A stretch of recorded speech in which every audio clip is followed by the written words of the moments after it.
Hello everyone, welcome to my YouTube channel Balvinder life. आज हम discuss करेंगे टेरिटोरियल आर्मी का जो अभी पेपर हुआ है 26 सितंबर 2021 के मैथ के जितने क्वेश्चन आए थे इनको कंप्लीट हम डिस्कस करेंगे 50 के 50 क्वेश्चन। ठीक है, इससे पहले अगर आपको नहीं पता तो आप यहाँ पे डिस्क्रिप्शन बॉक्स में जाके चेक कर सकते हैं। रीजनिंग का पेपर जो आया है 2021 का, उसके 50 क्वेश्चनों का एनालिसिस ऑलरेडी कंप्लीट है, उसको जाकर आप चेक कर सकते हैं। इसके अलावा ये आप टेलीग्राम चैनल को ज्वाइन कर सकते हैं। यहाँ पर मेरे आने वाले जो भी क्लास होती है या मेरी डेली बेसिस के ऊपर जो फ्री क्लास होती है मैथ रीजनिंग की, उनको आप ज्वाइन करके अपना बेनिफिट जो है वो ले सकते हैं। और आप में से अगर कोई भी बच्चा इस चैनल के साथ पहली बार जुड़ा है, अगर मुझे पहली बार सुन रहा है, तो आप इस चैनल को जरूर सब्सक्राइब करें, अपने फ्रेंड सर्कल से शेयर भी करें। इसके अंदर आपको यहाँ पे PYQ प्रोवाइड होंगे फ्रॉम डिफरेंट एग्जाम। अभी मैंने CAPF के और अभी मैंने उसके अलावा आपको FCAT के और CDS के और CSET के पेपरों के जो आपके मैथ के क्वेश्चन है, रीजनिंग के क्वेश्चन है, उनको मैंने डिस्कस किया है। उनको जाकर आप चेक कर सकते हैं। सबका लिंक आपको डिस्क्रिप्शन बॉक्स में दिख जाएगा। ठीक है, तो स्टार्ट करते हैं आज के इस पेपर का पहला क्वेश्चन। क्वेश्चन नंबर 51 से शुरू करते हैं। अगर आपने कभी भी मेरे साथ पढ़ाई की है पास्ट में या मेरी ऑफलाइन क्लास के अंदर या ऑनलाइन जहां भी मैं पढ़ाता हूं, तो वहां पे आपको जब भी ये क्लास मेरी दिखी होगी एवरेज स्पीड के बारे में, तो ये क्वेश्चन आपको दिखा होगा, क्योंकि ये क्वेश्चन एज इट इज मैंने आपको वहां पे पढ़ाया हुआ है। ठीक है, तो अगर मैं पेपर को शुरुआत करने से पहले आपको बताऊं, आपके 50 क्वेश्चन इसके एग्जाम के अंदर पूछे गए थे, तो 45 क्वेश्चन आपके वही थे जो मैं आपको PDF प्रोवाइड करवाता हूं। ठीक है, तो इस चैनल को जरूर ज्वाइन करो। आपको PDF बहुत ही ज्यादा स्टैंडर्ड की मिल रही है, और ऐसा नहीं कि आपको एवरेज के अंदर मैं 500 क्वेश्चन दे दूंगा, उसको स्टार्ट करके पढ़ाई को शुरू करो, ऐसा नहीं मैं कह रहा। एवरेज के क्वेश्चन होंगे सिर्फ नियर अबाउट 50 से 70 तक के होंगे, और 70 के आसपास क्वेश्चन मैं प्रोवाइड करवाऊंगा पर टॉपिक। उसी में से लगभग आपके पेपर जो है बन के आ जाएंगे। ठीक है, तो आप चैनल को, इस टेलीग्राम चैनल को ज्वाइन कर लो, ताकि आपको ये PDF का बेनिफिट है जो प्रॉपरली मिलता रहे। ठीक है, तो स्टार्ट करते हैं इस क्वेश्चन का सोल्यूशन। सबसे पहले आपके पास लिखा हुआ है एवरेज स्पीड फाइंड करनी है। ठीक है, तो एवरेज स्पीड होता क्या है? एवरेज स्पीड होता है हमारे पास यहाँ पे total distance by total time. तो यहाँ पे अगर टोटल डिस्टेंस हमें यहाँ पे नहीं पता, बट ये पता है कि यहाँ पर अक्रॉस करना है मुंबई को बाय टैक्सी, तो 25 किलोमीटर पर आवर की स्पीड से 50% ऑफ द डिस्टेंस कवर होता है। ठीक है भाई, 50% ऑफ द डिस्टेंस, तो डिस्टेंस हमें पता नहीं, बट जब भी आपने कभी परसेंटेज पढ़ी होगी तो वहां पर आपको बताया जाता है कि कुछ ना कुछ इमेजिन जब भी आप करने की कोशिश करोगे, वो हमेशा ही आप 100 करोगे। यहाँ पे डिस्टेंस को हम यहाँ पे 100 मान लेते हैं, 100 किलोमीटर। क्यों? क्योंकि यहाँ पे परसेंटेज में गिवन है। तो जब आप यहाँ पर 100 किलोमीटर का मैंने मान लिया कि टोटल डिस्टेंस है, तो यहाँ पर टोटल डिस्टेंस कितना आएगा? 100 किलोमीटर। ये तो यहाँ पे पार्ट ही खत्म हो गया हमारे पास। डिवाइड बाय क्या करेंगे? Total time. अब टाइम क्या होता है? टाइम होता है भाई डिस्टेंस बाय स्पीड, ये आपको पता होना चाहिए। अगर मैं बोल दूं 50% ऑफ 100 किलोमीटर, 100 किलोमीटर का 50% 50 किलोमीटर होगा, और जाएगा वो 25 की स्पीड से, तो डिस्टेंस डिवाइड बाय 25 करेंगे, डिस्टेंस बाय स्पीड करेंगे तो टाइम आएगा। प्लस यहाँ पर देखो 20 किलोमीटर की स्पीड से 40% जा रहा है, तो 40% इसका कितना होगा? 40 ही होगा ना। 100 का 40% 40 होगा। 40/20 करोगे तो इसका टाइम आ जाएगा। अब 40 और 50 90 हो गया, 100 में से 90 कवर हो गया, तो बच गया 10। 10 को आप यहाँ पे इसकी रिमेनिंग स्पीड से डिवाइड कर दो, कितना आ जाएगा? 10। तो आपके पास यहाँ पे डिस्टेंस बाय स्पीड करेंगे, टाइम आएगा, ये इससे कट जाएगा 2 बार, ये इससे कट जाएगा 2 टाइम्स, ये इससे कटेगा 1 टाइम, तो कितना आंसर आएगा? 100/5। तो आंसर क्या आ जाएगा हमारे पास यहाँ पे? 20 kilometre per hour, that is the average speed. काफी यहाँ पे स्टूडेंट अभी बात कर रहे थे कि यार मैथ का पेपर ना बड़ा डिफिकल्ट आया है, या फिर काफी सर लेंथी आया पेपर। तो आसान था, लेंथी हो गया। लेंथी तब होगा अगर आप XYZ लेकर करोगे। जब आपको ये छोटी छोटी कहानियां पता होंगी कि इमेजिन कर लेंगे डिस्टेंस को, एवरेज स्पीड जल्दी आंसर ले आती है, तो आप इस क्वेश्चन को विद इन 1 मिनट आराम से कवर करोगे। क्वेश्चन नंबर 2 के ऊपर चलते हैं। क्वेश्चन नंबर 52 को स्टार्ट करते हैं। यहाँ पे लिखा हुआ है the sum of a twice of a number. तो जो नंबर होगा हम उसको यहाँ पे x मान लेते हैं। ठीक है, नंबर x है, तो उस x का यहाँ पे हमने क्या करना है? ट्वाइस। तो ट्वाइस हमने कर दिया, और उसका सम करना है। सम लिखा हुआ है, प्लस आगे लिखा है thrice it's reciprocal, thrice of its reciprocal, that is 1/x must be is equal to 25/2. But remember that that is not a 31, that is just 3 multiplied by 1/x. Clear? तो यहाँ पे आपको इस क्वेश्चन को simplify करने के लिए या तो आप यहाँ से XYZ को सिंप्लीफाई करना शुरू कर दो, ठीक है, या फिर क्या करो भाई, ऑप्शन से उठा लो। जैसे मैं यहाँ पे 7 ऑप्शन उठा लेता हूँ। ठीक है, मान लो A ऑप्शन उठाया मैंने, x की जगह मैंने मान लिया 7 है, तो इस डाटा को यहाँ पे अप्लाई करके देखते हैं क्या होगा। आप चेक करोगे 2 × 7 + 3/7, कितना आंसर आ जाएगा? आप चेक करोगे 14, ये आएगा 14 3/7, बट ये 25/2 नहीं आ रहा, तो ये ऑप्शन गलत है। सेकंड ऑप्शन यहाँ पे ट्राई करके देखो, मान लो कि x मेरे पास 6 है, तो जब आप यहाँ पे अप्लाई करके देखोगे क्या हो जाएगा, 2 इंटू 6 प्लस 3 डिवाइड बाई 6, आप चेक करोगे ये हो जाएगा 12 और ये आएगा हाफ। 12 एंड हाफ को सिंप्लीफाई करोगे 25/2 आ रहा है जो कि आपके पास गिवन है, तो मतलब ये आपका सही उत्तर है। ठीक है, अगर कोई बच्चा चाहता है कि सर मुझे ऐसे ऑप्शन से ट्राई नहीं करना, हमें यहाँ पे पूरा सॉल्व करना है, तो यहाँ से आप क्रॉस मल्टीप्लाई करके क्वाड्रेटिक इक्वेशन बना के सॉल्व कर सकते हैं, फिर बाद में आपको लगेगा ये पेपर काफी लेंथी था। ठीक है, आपको यहाँ पर ऑप्शन से ही जाना है। कभी भी किसी भी पेपर के अंदर अगर क्वाड्रेटिक इक्वेशन बन रही है और वहां पर आपके पास, आपको पता है कि जो आपसे पास x आएगा वही आपका उत्तर है, तो 100 का 100% भाई ऑप्शन से ट्राई किया जाता है, ये बात को रट लो ताकि पेपर में टाइम आपका बचे। नेक्स्ट क्वेश्चन नंबर 53 के ऊपर चलते हैं। उन्होंने बोला यहाँ पे रॉन्ग नंबर यहाँ पे फाइंड करने, रॉन्ग नंबर फाइंड करने, जैसे 5 10, जब भी आपके पास ऐसा आएगा ना तो हमेशा याद रखो कि गैप उठा लो। जैसे इन दोनों का गैप कितना आ रहा है, 5 आ रहा है, यहाँ पे लिख लेते हैं 5। इन दोनों का गैप कितना है, 7। इन दोनों का गैप कितना है, यहाँ से 3 एंड 6 9। ठीक है, इन दोनों का गैप यहाँ पे, इन दोनों का गैप यहाँ पे 12 आ रहा है, ये गड़बड़ कर रहे हैं, यहाँ पे 11 आना चाहिए। ठीक है, इन दोनों का गैप यहाँ पे 12 आ रहा है, इन दोनों का गैप यहाँ पे 15 आ रहा है, तो यहाँ तक तो ठीक है, 26 तक तो ठीक है कहानी, उसके आगे कहीं ना कहीं गड़बड़ है, क्योंकि यहाँ पे 5 7 9 आगे डिफरेंस ना 11 आना चाहिए था, 11 डिफरेंस आता तो ये 38 नहीं होता, फिर 37 आता, और यहाँ पे इनका गैप भी आपका 13 आता और ये आपके ऑटोमेटिकली ऑड नंबर बनते, तो यहाँ पे 38 की बजाय में 37 आना चाहिए था, तो यही आपका रॉन्ग नंबर है। ठीक है, क्वेश्चन नंबर 54 के ऊपर चलते हैं।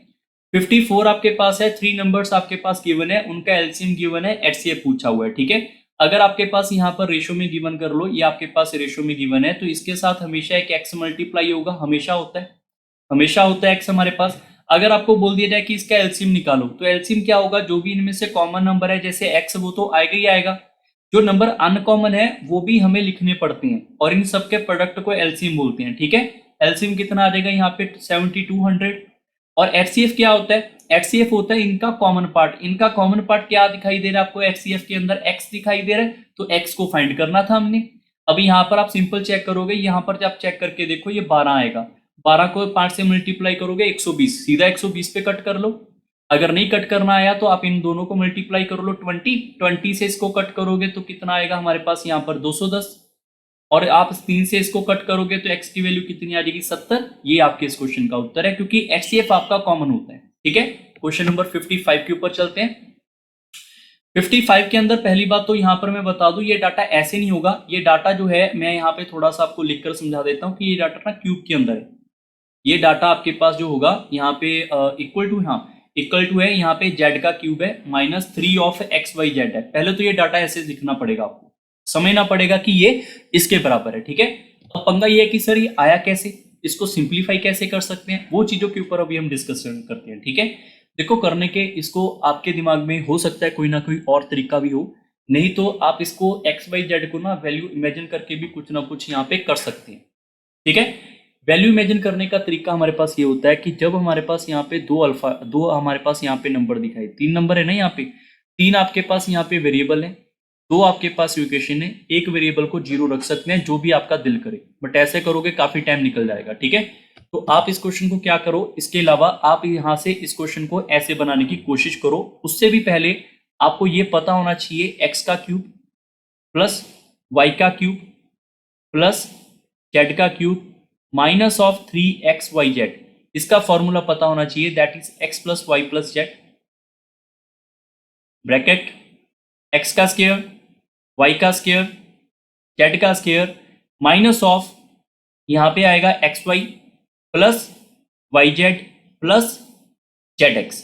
अब जिस बच्चों को ये फॉर्मूला नहीं पता उनके लिए क्वेश्चन आपका कॉम्प्लिकेटेड हो जाएगा वैल्यू पुट करने के बाद भी। ठीक है, क्योंकि वैल्यू आपकी डायरेक्ट नहीं हो पाएंगी यहाँ पे, इसीलिए मैंने आपको ये फॉर्मूला बताया डायरेक्ट कि हम फॉर्मूला यहाँ पे लगा सकते हैं। ठीक है, फॉर्मूले को आगे बढ़ाने से पहले, इसको आगे ग्रोथ में लेकर जाने से पहले आपको एक डाटा यहाँ पे और भी पता होना चाहिए। वो क्या डाटा पता होना चाहिए कि सर इसकी वैल्यू कहाँ से रखेंगे हम, ये वाला डाटा तो आपने बता दिया, इसकी वैल्यू कहाँ से रखेंगे, तो इसके लिए एक और फॉर्मूला याद होना चाहिए, x plus y plus z का square, that must is equal to x का स्क्वायर y का स्क्वायर प्लस z का square plus twice of xy plus yz plus zx। ठीक है, अब यहां से ये डाटा जो है 101 है, इसको यहाँ पे फिल करेंगे हम, तो 101 का स्केयर हो जाएगा। ये आपके पास एक्चुअली में मैंने गलत लिखा, यहाँ पर नहीं है, एक्स वाई जेड तो 3 है यार, ठीक है 3 है, तो ये होगा 3 का स्केयर। इसकी वैल्यू आपके पास 101 गिवन है, plus 2 times of x y y z plus z x. Clear. अब 101 इधर जाके माइनस हो जाएगा, ये आपके पास 9 है, 9 में से जब आप इसको माइनस करोगे 92 आ जाएगा ये, और 2 टाइम्स आप डिवाइड करोगे तो यहां से सिंप्लीफाई करने के बाद x y plus y z plus z x कहां से आया, यहां से सिंप्लीफाई करने के बाद जब आप इसको 9 उधर 101 को माइनस करोगे, माइनस का 92 आएगा और 2 से डिवाइड करेंगे तो माइनस का 46 आएगा। और ये डाटा यहां पे रखोगे और सारा कुछ चेक करने के बाद आप चेक करोगे एक्स वाई जेड तो मेरे पास 3 है, यहां से multiply by 101 minus minus of 46 minus of 46। तो जब आप इसको सिंप्लीफाई करोगे माइनस हो जाएगा, यहाँ पे भी, यहाँ पे तो फॉर्मूले माइनस था, माइनस माइनस प्लस हो जाएगा तो 3, यहाँ पर आपके पास माइनस माइनस ऐड हो जाएगा, प्लस में आ जाएगा, तो इसको ऐड करोगे ये 7 आएगा, यहाँ पे 4 आएगा और यहाँ पे 1 आएगा। क्लियर। ये डाटा आपके पास यहाँ पे निकल के आ गया इसके बराबर। किसके बराबर निकल के आया मेरे पास, ये इस डाटा के बराबर। यहां तक आई होप सबको समझ आ गया। अब कहानी क्या है कि सर यहाँ पर इक्वल टू, यहाँ पे इक्वल टू नहीं होगा, वैसे अगर मैं क्वेश्चन की बात करूं इक्वल टू नहीं हो सकता, यहाँ पर आपके पास प्लस का आइकन होगा, प्लस का आइकन होगा तभी आपके पास ये क्वेश्चन जो है बन पाएगा। ठीक है। यहाँ पर आपके पास एक्चुअली में इसका आपने क्यूब रूट निकालना है, x cube y cube z cube minus of 3x y z. इसकी वैल्यू किसके बराबर आई हमारे पास, यहाँ पर सिंप्लीफाई करने के बाद 3 मल्टीप्लाई 147। इसका आपको स्क्वायर रूट पूछा गया है, इसका स्क्वायर रूट पूछा गया है। जब आपके पास स्क्वायर रूट करने का मौका मिले इसका स्क्वायर रूट करने का, तो इसको तोड़ दो 3, इसमें से 3 बाहर निकाल लो, कितना आ जाएगा अंदर, यहाँ पे करोगे ये आएगा 4, और यहाँ पे कितना आ जाएगा मेरे पास 49 आ जाएगा। ठीक है। इसका स्क्वायर रूट करोगे तो कितना आएगा, 3 मल्टीप्लाई बाय 7 दैट इज 21, और 21 इस क्वेश्चन का राइट आंसर। ठीक है। आई होप सब बच्चों को ये क्वेश्चन एंड कंसेप्ट समझ आया होगा। एक बार आप इस क्वेश्चन को दोबारा से चेक करो, आपको प्रॉपर्ली समझ आएगा। फॉर्मूले जरूरी है, कभी ना कभी आपको ऐसे याद रखने। ठीक है। क्वेश्चन नंबर नेक्स्ट 56 के ऊपर चलते हैं। 56 के अंदर लिखा हुआ है a does 30% of work in 30 days. अगर आपके पास यहाँ पर ए जो है 30% काम 30 दिन में करता है, तो 100 का 100% काम जो होगा 100 दिन में करेगा, डायरेक्ट लिख सकते हैं। और यहाँ पे then he called B and they together finish the remaining work in 20 days. ठीक है। यहाँ पर ए और बी हैं, ए और बी हैं, इन्होंने रिमेनिंग काम जो है वो 20 दिन में खत्म कर दिया, रिमेनिंग काम जो है वो 20 दिन में खत्म कर दिया। तो बी अलोन बताओ कितने दिन में काम खत्म करेगा। देखो यहाँ पे मैं फ्रैक्शन वैल्यू से भी सॉल्व कर सकता हूं, बट मेरे पास एक और आइडिया भी आ रहा है कि हम जल्दी से कैसे कर सकते हैं। आपको सिर्फ ये समझना है कि ए जो है 30% का काम 30 डेज के अंदर खत्म करता है, तो 100% का काम 100 दिन के अंदर खत्म करेगा, 100 डेज के अंदर खत्म करेगा। अब ए ने 30 डे का काम खत्म कर दिया है, तो बाकी कितने दिन बच गए इसके लिए कि ये सारा का सारा काम खत्म कर देता। तो ए अकेला काम करता तो इसको 70 डेज और लगते, जो कि रिमेनिंग काम है वो आपके पास ये खत्म कर देता अकेला ए। बट ए के साथ यहां पर कौन आ गया, बी आ गया, और इन्होंने जो रिमेनिंग काम बचा हुआ था वो सारे का सारा 20 दिन में खत्म कर दिया। तो क्या मेरे पास ये टाइम लिखा हुआ है, अगर ये टाइम लिखा हुआ है तो एफिशिएंसी की रेशियो क्या होती है, एफिशिएंसी बिल्कुल ऑपोजिट हो जाती है इसके, 20 एंड 70 ये रेशियो में कट करोगे तो ये कितना आएगा, 2:7 आएगा। अगर मैं ए की बात बोलूं, ए को बोलूं कि ए अगर 2 की एफिशिएंसी से काम करता 100 डेज, ए जो है हमारे पास यहाँ पर 2 की एफिशिएंसी से 100 डेज काम करता तो 200 यूनिट काम कर देता, that is the total work. और यहाँ पर अब ये काम खत्म कौन करना चाहता है, बी अकेला। तो ए की एफिशिएंसी तो हमारे पास 2 है, ए की एफिशिएंसी तो 2 है, बट इन दोनों की एफिशिएंसी हमारे पास 7 है, तो बी की एफिशिएंसी 5 रहेगी। अगर ए की एफिशिएंसी 2 है, दोनों की एफिशिएंसी 7 है, तो बी की 5 रहेगी। और अगर बी ने ये 200 यूनिट का 200 यूनिट काम इसने खुद करना हुआ 5 की एफिशिएंसी से, तो कितना टाइम लगेगा, इसको 40 दिन लगेंगे। ये इस क्वेश्चन का सही उत्तर है option number. Clear. I hope आपको हल्का फुल्का ये क्वेश्चन भी समझ आया होगा। नेक्स्ट क्वेश्चन के ऊपर चलते हैं 57 के ऊपर। क्वेश्चन नंबर 57 के ऊपर चलते हैं। In a class of 60 student 40% are girls and the average of the whole class is 59.2 and the average of the whole girl is 55. The average weight of the boys, ये boys के बारे में पूछा जा रहा है। ठीक है। आप सारे बच्चे देखो, इसको 2 तरीकों से कर सकते हैं हम। ठीक है। अगर आपको मिक्सचर एलिगेशन आता है तो मिक्सचर एलिगेशन के अंदर पहले बॉयज लिख लो, गर्ल्स लिख लो। गर्ल्स की एवरेज कितनी दे रखी है हमारे पास, 55, और ओवरऑल एवरेज कितनी दे रखी है हमारे पास, 59.2। कहाँ पे दे रखी है, दे रखी है यहाँ पे। ठीक है। और बॉयज की एवरेज कितनी है पता नहीं, बॉयज की एवरेज नहीं पता। और आगे लिखा हुआ है गर्ल्स जो है 40% है। अगर लड़कियां हमारे पास यहाँ पे 40% होंगी तो बचे हुए 60% बॉयज ही होंगे। टोटल कॉम्बिनेशन 100% होता है हमेशा। यहाँ पर अगर आप इनकी रेशो बनाओगे तो रेशो कट करने के बाद ये आएगा 3:2 में। ठीक है, अब इन दोनों का डिफरेंस उठाओ, इन दोनों का डिफरेंस कितना आएगा हमारे पास 4.2। तो यहाँ पर आपके पास आ रहा है 3, यहाँ पे 3 डाटा आ रहा है, पर इन दोनों का डिफरेंस आ रहा है 4.2। तो 3 की वैल्यू अगर 4.2 है तो 1 की वैल्यू कितनी आएगी 1.4, और अगर 1 की वैल्यू इसके बराबर है तो 2 की वैल्यू किसके बराबर आएगी 2.8। तो 2.8 आपके पास यहाँ पर इन दोनों का डिफरेंस आया होगा, ये तो कन्फर्म है। अब ये वैल्यू के अंदर 2.8 को ऐड कर दो, 2.8 को ऐड करोगे तो ये 62 होगा और यही आपका उत्तर है। ठीक है, अब यहाँ पर 62 रखने के बाद आपका उत्तर आ गया, बट ये हमने ऐड ही क्यों किया, माइनस क्यों नहीं किया? तो याद रखना मिडिल नंबर जो होता है वो एक से छोटा और एक से बड़ा होता है। मिडिल नंबर जो है 55 से ग्रेटर है तो इससे तो छोटा होगा ही होगा। अगर मैं यहाँ पे लिखूं average average average, middle number इससे अगर छोटा है इससे बड़ा होगा, इससे अगर छोटा है तो इससे बड़ा होगा, ये होगा ही होगा। ठीक है, इस चीज को एक बार दोबारा से समझ लो, आपको समझ आ जाएगा ये वाला कंसेप्ट। अगर आप बेसिक से करना चाहते हैं तो बेसिक से ऐसे कर सकते हैं कि हमारे पास टोटल 60 यहाँ पे स्टूडेंट है, टोटल 60 स्टूडेंट है, 40% उसमें से लड़की हैं, और ऊपर से एवरेज आपके पास डाटा गिवन है। ठीक है, एवरेज क्या होता है मेरे पास यहाँ पे सम डिवाइड बाय नंबर होता है, सम हमारे पास क्या होता है एवरेज इनटू नंबर होता है। ठीक है, ये आपने याद रखना है। अगर मैं बात करूं हमारे पास 59.2 is the entire class student is 60, we can multiply by 60। तो हमारे पास क्या आएगा, सम आएगा सारी क्लास का, that is equal to girls कितनी है हमारे पास यहाँ पर, उनकी एवरेज कितनी है 55, और 60 का 40% यहाँ पे लड़की है, 60 का 40% कितना आ जाएगा यहाँ पे 24 यहाँ पे गर्ल्स हैं। तो मैंने यहाँ पे एवरेज इंटू नंबर कर दिया तो लड़कियों का सम आ गया, प्लस एवरेज हमारे पास यहाँ पे बॉयज की कितनी है पता नहीं, बट बॉयज है कितने 24 में से 60 को में से 60 में से 24 को माइनस कर लो तो बॉयज 36 रहे होंगे। तो यहाँ पे एवरेज इंटू नंबर करेंगे तो इनका भी सम, यहाँ पे लड़कियों का सम, यहाँ पे बॉयज का सम, यहाँ पे टोटल सम। तो क्या ये सारे के सारे बराबर नहीं होंगे? अब यहाँ से सिंप्लीफाई करने से पहले आप ऐसे भी कर सकते हैं 52.9, यहाँ पे तो 60 ठीक है, यहाँ पर आपके पास ना 12 कॉमन निकाल लो, 55 मल्टीप्लाई बाय 2 प्लस यहाँ पे x मल्टीप्लाई बाय 3, यहाँ से भी 12, यहाँ से भी 12 मैंने कॉमन निकाल लिया, ये इससे कट करोगे 5 टाइम्स आ जाएगा, यहाँ से x सॉल्व करोगे 62 आ जाएगा, क्वेश्चन आपका आसान हो जाएगा। ठीक है, क्वेश्चन नंबर 58 के ऊपर चलते हैं। 58 के अंदर आपके पास यहाँ पर ये डाटा गिवन है, if for two real constant a and b, expression आपके पास गिवन है डिविजिबल बाय दिस नंबर। भाई जब भी डिविजिबल के बारे में आएगा ना डाटा, हमेशा याद रखना जब भी डिविजिबल आएगा तो आपने इस वाले डाटा को 0 के बराबर रखना है, यहाँ से x की वैल्यू -2 उठानी है और यहाँ पे इस फॉर्मेट में लगा देनी है, a -2 का क्यूब प्लस 3 -2 का स्क्वायर -8 -2 प्लस b, और इसको भी 0 के बराबर करना है, यहाँ पे 0 रखा है वहां पे भी 0 रखना है। ठीक है, ये आपने याद रखना है।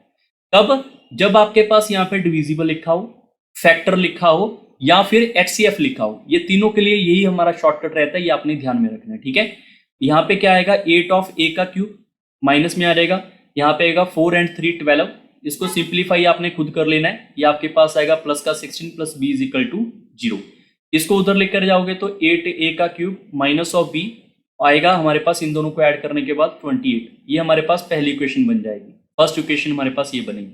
ठीक है, दूसरी बार आप यहां से उठाना x -2 को 0 के बराबर रख देना और x की वैल्यू देखना कि 2 आ रही है, अगर 2 आ रही है यहाँ पे फिर से रख दो, यहाँ पे रखोगे तो क्या आएगा a 2 का क्यूब प्लस 3 2 का स्क्वायर -8, यहाँ पे हमारे पास क्या आता 2 प्लस b, इसको भी 0 के बराबर रखो, यहाँ पे क्या आएगा 8a का क्यूब, यहाँ पे कितना आएगा 12, यहाँ पे कितना आ जाएगा 16 और यहाँ पे plus b is equal to 0, यहाँ पे आएगा 8a का क्यूब प्लस b, ये आएगा -4 उधर चला जाएगा प्लस का 4।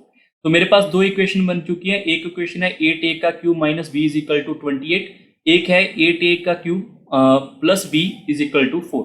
तो क्या जब मैं दोनों को ऐड करूंगा तो मेरे पास 16a का क्यूब आएगा, दोनों ऐड करने के बाद 32 आएगा, 32 आएगा यहाँ पे इनको ऐड करने के बाद, और यहाँ पर आपके पास a के क्यूब की वैल्यू किसके बराबर आ रही है 2 के बराबर आ रही है।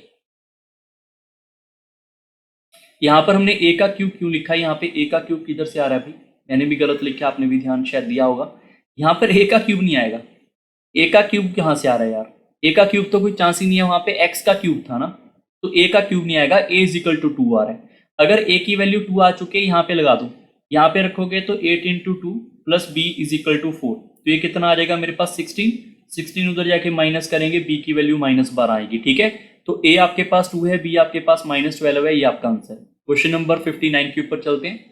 59 आपका आसान क्वेश्चन है। रेशो आपके पास यहाँ पे 2 बॉयज की गिवन है, एक है हमारे पास 5, दूसरा है मेरे पास 6, और यहाँ पे दे रखी है 7 and 8 after 2 years. After 2 years की रेशो आपके पास गिवन है। ठीक है, आपको यहाँ पर ये समझना पड़ेगा कि अगर इनका गैप हमारे पास 1 और इनका गैप 1 है तो हमारे पास शॉर्टकट अवेलेबल है। कौन सा शॉर्टकट, कि अगर मैं यहाँ से चेक करूं, यहाँ पे कितना ग्रोथ हुआ, यहाँ पर 2 का ग्रोथ हुआ, और 2 की ग्रोथ की वैल्यू 2 ईयर्स ये वाली गिवन है।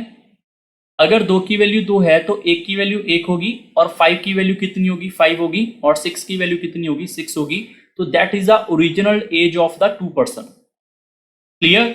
उन्होंने पूछा है आफ्टर 12 ईयर्स कितनी इनकी रेशो बनेगी, तो आफ्टर 12 ईयर ये कितने का हो जाएगा, 17 का। आफ्टर 12 ईयर्स ये कितने का हो जाएगा, सॉरी 18 का। 18 का हो जाएगा, तो रेशो क्या बनेगी, 17 और 18 बनेगी। तो 17/18 आपका सही उत्तर है, सी ऑप्शन। अगर सर गैप बराबर नहीं हुआ फिर क्या करेंगे, फिर आपको गैप बराबर करना पड़ता है। सर अगर गैप बराबर ना हो पाया, कई बार 0 भी आ सकता है, कई बार नहीं भी बराबर कर पाते, कोई ऑप्शन क्वेश्चन ऐसा बन जाए, फिर आपको एक बेसिक मेथड भी आना चाहिए। बेसिक मेथड ये कहता है कि जो हमारे पास ये रेशो होती है ना, इसको ही हम फ्रैक्शन वैल्यू बोलते हैं। 5/6 एक्स और एक्स, इसमें 2 साल ऐड हो रहे हैं, इसमें 2 साल ऐड हो रहे हैं, उसके बाद रेशो बन जा रही है 7 और 8। यहाँ से x की वैल्यू 1 निकालना और यहाँ पे मल्टीप्लाई करना, यहाँ पे मल्टीप्लाई करना, तो फिर से आपका क्वेश्चन यहाँ से घूम के यहाँ तक आ जाएगा डायरेक्ट। ठीक है, क्वेश्चन नंबर 60 के ऊपर चलते हैं। ये क्वेश्चन काफी बच्चों को हो सकता है लगा हो कि सर ये बहुत डिफिकल्ट क्वेश्चन है, ऐसे वैसे क्वेश्चन हो गया ना। तो सबसे पहले आप इस क्वेश्चन को सिंप्लीफाई करना सीखें, क्योंकि ये क्वेश्चन बहुत ही ज्यादा आसान बन जाएगा। तब बनेगा जब आप इसको सिंप्लीफाई करना जानोगे। हम क्या करते हैं, यहाँ पर जो हमारे पास ये पूछने वाली वैल्यू है ना, इसको x से यहाँ से डिवाइड कर देते हैं, और इसको x से यहाँ डिवाइड कर देते हैं, क्योंकि इस x को इस x से कट करेंगे कोई फर्क नहीं पड़ेगा, तो पहले वाला क्वेश्चन बन जाएगा। यहाँ पर ऐसा क्यों किया गया, क्योंकि यहाँ पर क्या हो जाएगा, x - 1 प्लस 1/x हो जाएगा। यहाँ पर क्या आ जाएगा, x + 1 + 1/x हो जाएगा। तो यहाँ से डाटा मेरा बन के क्या आएगा, मेरा डाटा बन के आएगा x + 1/x -1 divide by x + 1/x plus का 1। हमें ये फाइंड करना है। ठीक है, अब हमारे पास x की वैल्यू तो गिवन ही है, x की वैल्यू तो हमारे पास गिवन है। अगर मैं आपको बोलूं कि यार 1/x भी निकालो, तो आप क्या करोगे, यहाँ पे 2 + √3 प्लस 1/2 √3। अब यहाँ पे आपके पास ये डाटा है, तो इसको रैशनलाइज करेंगे हम। रैशनलाइज के अंदर आपका प्लस का आइकन है, वो माइनस में होके मल्टीप्लाई हो जाता है दोनों साइड। जब आप मल्टीप्लाई करोगे यहाँ पे तो कोई फर्क नहीं पड़ेगा, बट यहाँ पे चेक करोगे तो ये होगा 2 - √3। यहाँ पे क्या हो जाएगा मेरे पास, 2 का स्क्वायर - √3 का स्क्वायर। जब आप इसको सिंप्लीफाई करोगे 2 √3, यहाँ पर कितना आएगा मेरे पास, यहाँ पे 2 - √3, क्योंकि नीचे तो 1 हो जाएगा, ये √3 से √3 कट जाएगा, ये 4 आएगा। मतलब आपके पास x + 1/x कितना हो जाएगा, 4 हो जाएगा। यहाँ पर आप रखोगे डाटा 4 - 1 4 + 1, तो आपका आंसर क्या आएगा, 3/5 आएगा। ये आपके इस क्वेश्चन का उत्तर सही है। ठीक है, क्वेश्चन नंबर 61 के ऊपर चलते हैं। हमारे पास एक कंसीडर होल्ड है 36 लीटर का, जिसके अंदर मिल्क एंड वाटर आपके पास गिवन है। मिल्क एंड वाटर आपके पास यहाँ पे रेशो में गिवन है 3:1 के अंदर। तो टोटल कितना हो गया, 4। टोटल कितना हो गया, 3 and 1 4, और 4 की वैल्यू गिवन कितनी है मेरे पास, 36 लीटर। अगर 4 की वैल्यू 36 है तो 1 की वैल्यू 9 लीटर होगी, तो मतलब मिल्क इसमें 27 लीटर होगा और वाटर इसमें यहाँ पे 9 लीटर होगा। और हमने क्या किया, बाद में 15 लीटर यहाँ पे मिल्क उसमें के अंदर और ऐड कर दिया, तो 15 लीटर अगर इसमें मैं ऐड कर दूंगा तो रेशो क्या हो जाएगी, 42 लीटर हो जाएगा ये। और वाटर आपका चेंज नहीं हुआ, वाटर आपका 9 लीटर ही है, तो न्यू रेशो क्या बन जाएगी, न्यू रेशो बनानी है तो यहाँ पे कट कर दो, 3 के टेबल पे कितना आ जाएगा, 14:3 आ जाएगा। ये इस क्वेश्चन का सही उत्तर है, ऑप्शन नंबर बी आपका सही है। 62 के ऊपर चलते हैं। Diameter of a wire is decrease by 10। अगर डायमीटर 10% कम हो रहा है तो नेचुरली बात है रेडियस भी 10% कम होगा। और यहाँ पे किसकी बात कर रहे हैं, यहाँ पे वायर की। By how much % will the length will be increased to keep the volume constant. अब वॉल्यूम की बात कर ले, अगर मैं यहाँ पे वायर की बात करूं, वायर आपके पास एक सिलेंडर शेप होता है, सिलेंडर का वॉल्यूम होता है πr²h। ठीक है, तो वो वायर होती है, वायर आपके पास कुछ ऐसी होती है, अगर आप उसको जूम करके देखेंगे, ठीक है, सिलेंडर शेप बन जाती है वो। ठीक है, तो पाई का तो यहाँ पे कोई रूल ही नहीं है, क्योंकि आर की अगर मैं डिक्रीमेंट करूंगा, एच हमने यहाँ पे कंट्रोल में लेकर आना है। यहाँ पे लेंथ जो है उसकी वो हाइट बोलते हैं हम उसको, ठीक है, लेंथ को हम यहाँ पे हाइट बोल देंगे। तो लेंथ को कंट्रोल करने के लिए पाई की तो जरूरत ही नहीं है। तो अगर हमारे पास आर की बात कर लें तो आर इंटू एच ही मेरे पास वॉल्यूम होगा। आप सारे बच्चे खुद बताओ, अगर मैंने वॉल्यूम को कांस्टेंट करना हुआ तो यहाँ पे 10% का अगर ये डिक्रीमेंट हो रहा है, देखो 10% के डिक्रीमेंट को अगर मैं बात करूं तो हम सीधा 90% लिख देंगे वहां पे, ठीक है। अगर इंक्रीमेंट करना होगा ऐड कर लेते हैं, डिक्रीमेंट में हम यहाँ पे कम कर लेते हैं। तो ये 90% कितना हो जाएगा, 10% कम करने का मतलब है 90/100। ये आर की बात करोगे ये भी कितना हो जाएगा 90/100। और यहाँ पे मल्टीप्लाई बाय एच करेंगे तो वॉल्यूम आपका सेम होना चाहिए। आप सारे बच्चे खुद बताओ, अगर मैं इसका वॉल्यूम वी लिख देता हूं तो इसका वॉल्यूम भी मुझे वी चाहिए, इसका वॉल्यूम भी मुझे वी चाहिए। तो यहाँ पर क्या आएगा मेरे पास, यहाँ पर डाटा ये एच और एच कट जाएगा, एच और एच कट जाएगा, 81/100 आएगा, that is equal to h which is equal to v. अगर v की हमें यहाँ पे सेम वैल्यू चाहिए तो h को मैं क्या रखूं, h को यहाँ पे नेचुरली सी बात है, अगर 81/100 है, h को मैं 100/81 अगर लिख दूं तो ये कट जाएगा। कट करने के बाद जो डाटा आपके पास यहाँ पे था वही डाटा सेम रहेगा या नहीं रहेगा, ये बताओ। आर स्केयर हमने बढ़ दिया, इसको डिक्रीज कर दिया, एच को चेंज करना है, जितना हमारे पास डाटा ये आया होगा 1500 1800 कुछ भी, अगर मैंने एच को यहाँ इसको डिक्रीज करने के बाद एच को मैंने उतना ही रख के यहाँ पे कट कर दिया तो सेम डाटा नहीं आएगा। तो एच का मतलब अगर मैं बात करूं, एच कितना है मेरे पास यहाँ पे 100/81, तो इसका मतलब यहाँ पे चेंज हुआ है। तो भाई कितने का नंबर का इंक्रीमेंट हुआ है यहाँ पर 19 का, किसके ऊपर 81 के ऊपर, मल्टीप्लाई बाय 100 करेंगे तो एच का अप्रोक्सीमेट परसेंटेज आएगा 23%। क्लियर, आई होप आपको समझ आया होगा। क्वेश्चन नंबर 63 के ऊपर चलते हैं। इस क्वेश्चन के अंदर आपके पास लिखा हुआ है कि एक सुटेबल हमने ग्राफ बनाना है जो रिप्रेजेंट करेगा partially on the total into सब पार्ट्स। तो यहाँ पर एक हिस्टोरिकल हिस्टोग्राम होता है, पिक्टोग्राम होता है या एन ऑगिव होता है। भाई ये आपके पास पाई चार्ट होता है, ठीक है। पाई चार्ट आपके पास सर्कुलर होता है, इसके अंदर ही हम इसके सब पार्ट्स बना सकते हैं या नहीं बना सकते। तो करेक्ट आंसर क्या होगा, डी ऑप्शन होगा। क्वेश्चन नंबर 64 के ऊपर चलते हैं। The ratio of the outer and inner perimeter of a circular path is 23:22. If the path is 5 meter wide, okay, the diameter of the inner circle is, diameter आपके internal circle का पूछा जा रहा है, ठीक है। सबसे पहले तो आपको ये समझना पड़ेगा, काफी बच्चों को इसके बारे में नहीं पता होगा। पेरीमीटर जो होता है वो सिंगल यूनिट होता है। सिंगल यूनिट का मतलब समझते हो, जैसे मैं सेंटीमीटर लिख दूं तो सेंटीमीटर स्क्वायर क्यूब नहीं होगा, सेंटीमीटर होगा। जो एरिया होता है, एरिया हमेशा आपके पास स्क्वायर में होता है, सेंटीमीटर स्क्वायर में। ऐसे वॉल्यूम होता है, वॉल्यूम हमेशा आपके पास क्यूब में होता है, ठीक है, ये याद रखना है आपने। क्यों, क्योंकि जो आपके पास पेरीमीटर की रेशो है वो आपकी सिंगल यूनिट है। तो सिंगल यूनिट, बाकी चीजें जितनी मर्जी होंगी इसके अंदर सबकी रेशो यही बनने वाली है। अगर मैं दो सर्कुलर पाथ की बात करूंगा तो, जैसे कि अगर मैं बात करूं यहाँ पे सर्कुलर पाथ की, तो इसके पेरीमीटर की रेशो कितनी है, 23:22 है। तो अगर मैं रेडियस की बात करूं, वैसे तो पेरीमीटर आपके पास क्या होता है 2πr होता है, वैसे आप कैलकुलेशन में कर सकते हैं, बट मैं सीधा ही कह रहा हूं कि रेडियस भी क्या होगा, अगर ये सिंगल यूनिट है तो रेडियस भी आपका इसी रेशो में आएगा। बाकी सारी चीजें कट जाएंगी, बाकी सारी चीजें कैंसिल आउट हो जाएंगी, ठीक है, 2πr वगैरह सब कट जाएगा वहां पे, ठीक है। अब यहाँ पर अगर ये चीज आ चुकी है तो आप सिंपल देखो, इन दोनों के रेडियस के बीच में डिफरेंस कितना आ रहा है 1 का, और गिवन कितना है वो 5 मीटर। अगर 1 की वैल्यू यहाँ पे 5 है, उसने क्या पूछा है इनर, इनर वाला तो ये होगा। अगर 1 की वैल्यू 5 है तो 22 की वैल्यू क्या होगी, 22 × 5 होगी। इसका मतलब उसका 110 मीटर का क्या होगा, रेडियस होगा, क्योंकि हमने रेडियस से कंपेयर किया। सर इसका ये रेडियस होगा, हाँ भाई इसका रेडियस होगा, तो डायमीटर क्या होगा, डायमीटर इसका डबल होगा, 220 मीटर होगा। अब सर हमने यहाँ पे सीधा डायमीटर क्यों नहीं निकाला, ये बच्चों के दिमाग में डाउट आ सकता है, ठीक है। तो आप एक चीज समझो कि अगर सर्कल है, यहाँ पे सर्कल है, अगर मैं आपको बोलूं कि यहाँ पर इनका विड्थ निकालो ये कितना है, तो आप क्या बोलोगे, इनका विड्थ कितना आएगा, 5 आएगा, ये गिवन है क्वेश्चन के अंदर, ठीक है। अगर मैं बोलूं यहाँ से लेकर यहाँ तक का जो रेडियस है वो मेरे पास यहाँ पर है 23, और यहाँ से लेकर यहाँ तक का जो रेडियस है वो मेरे पास है 22।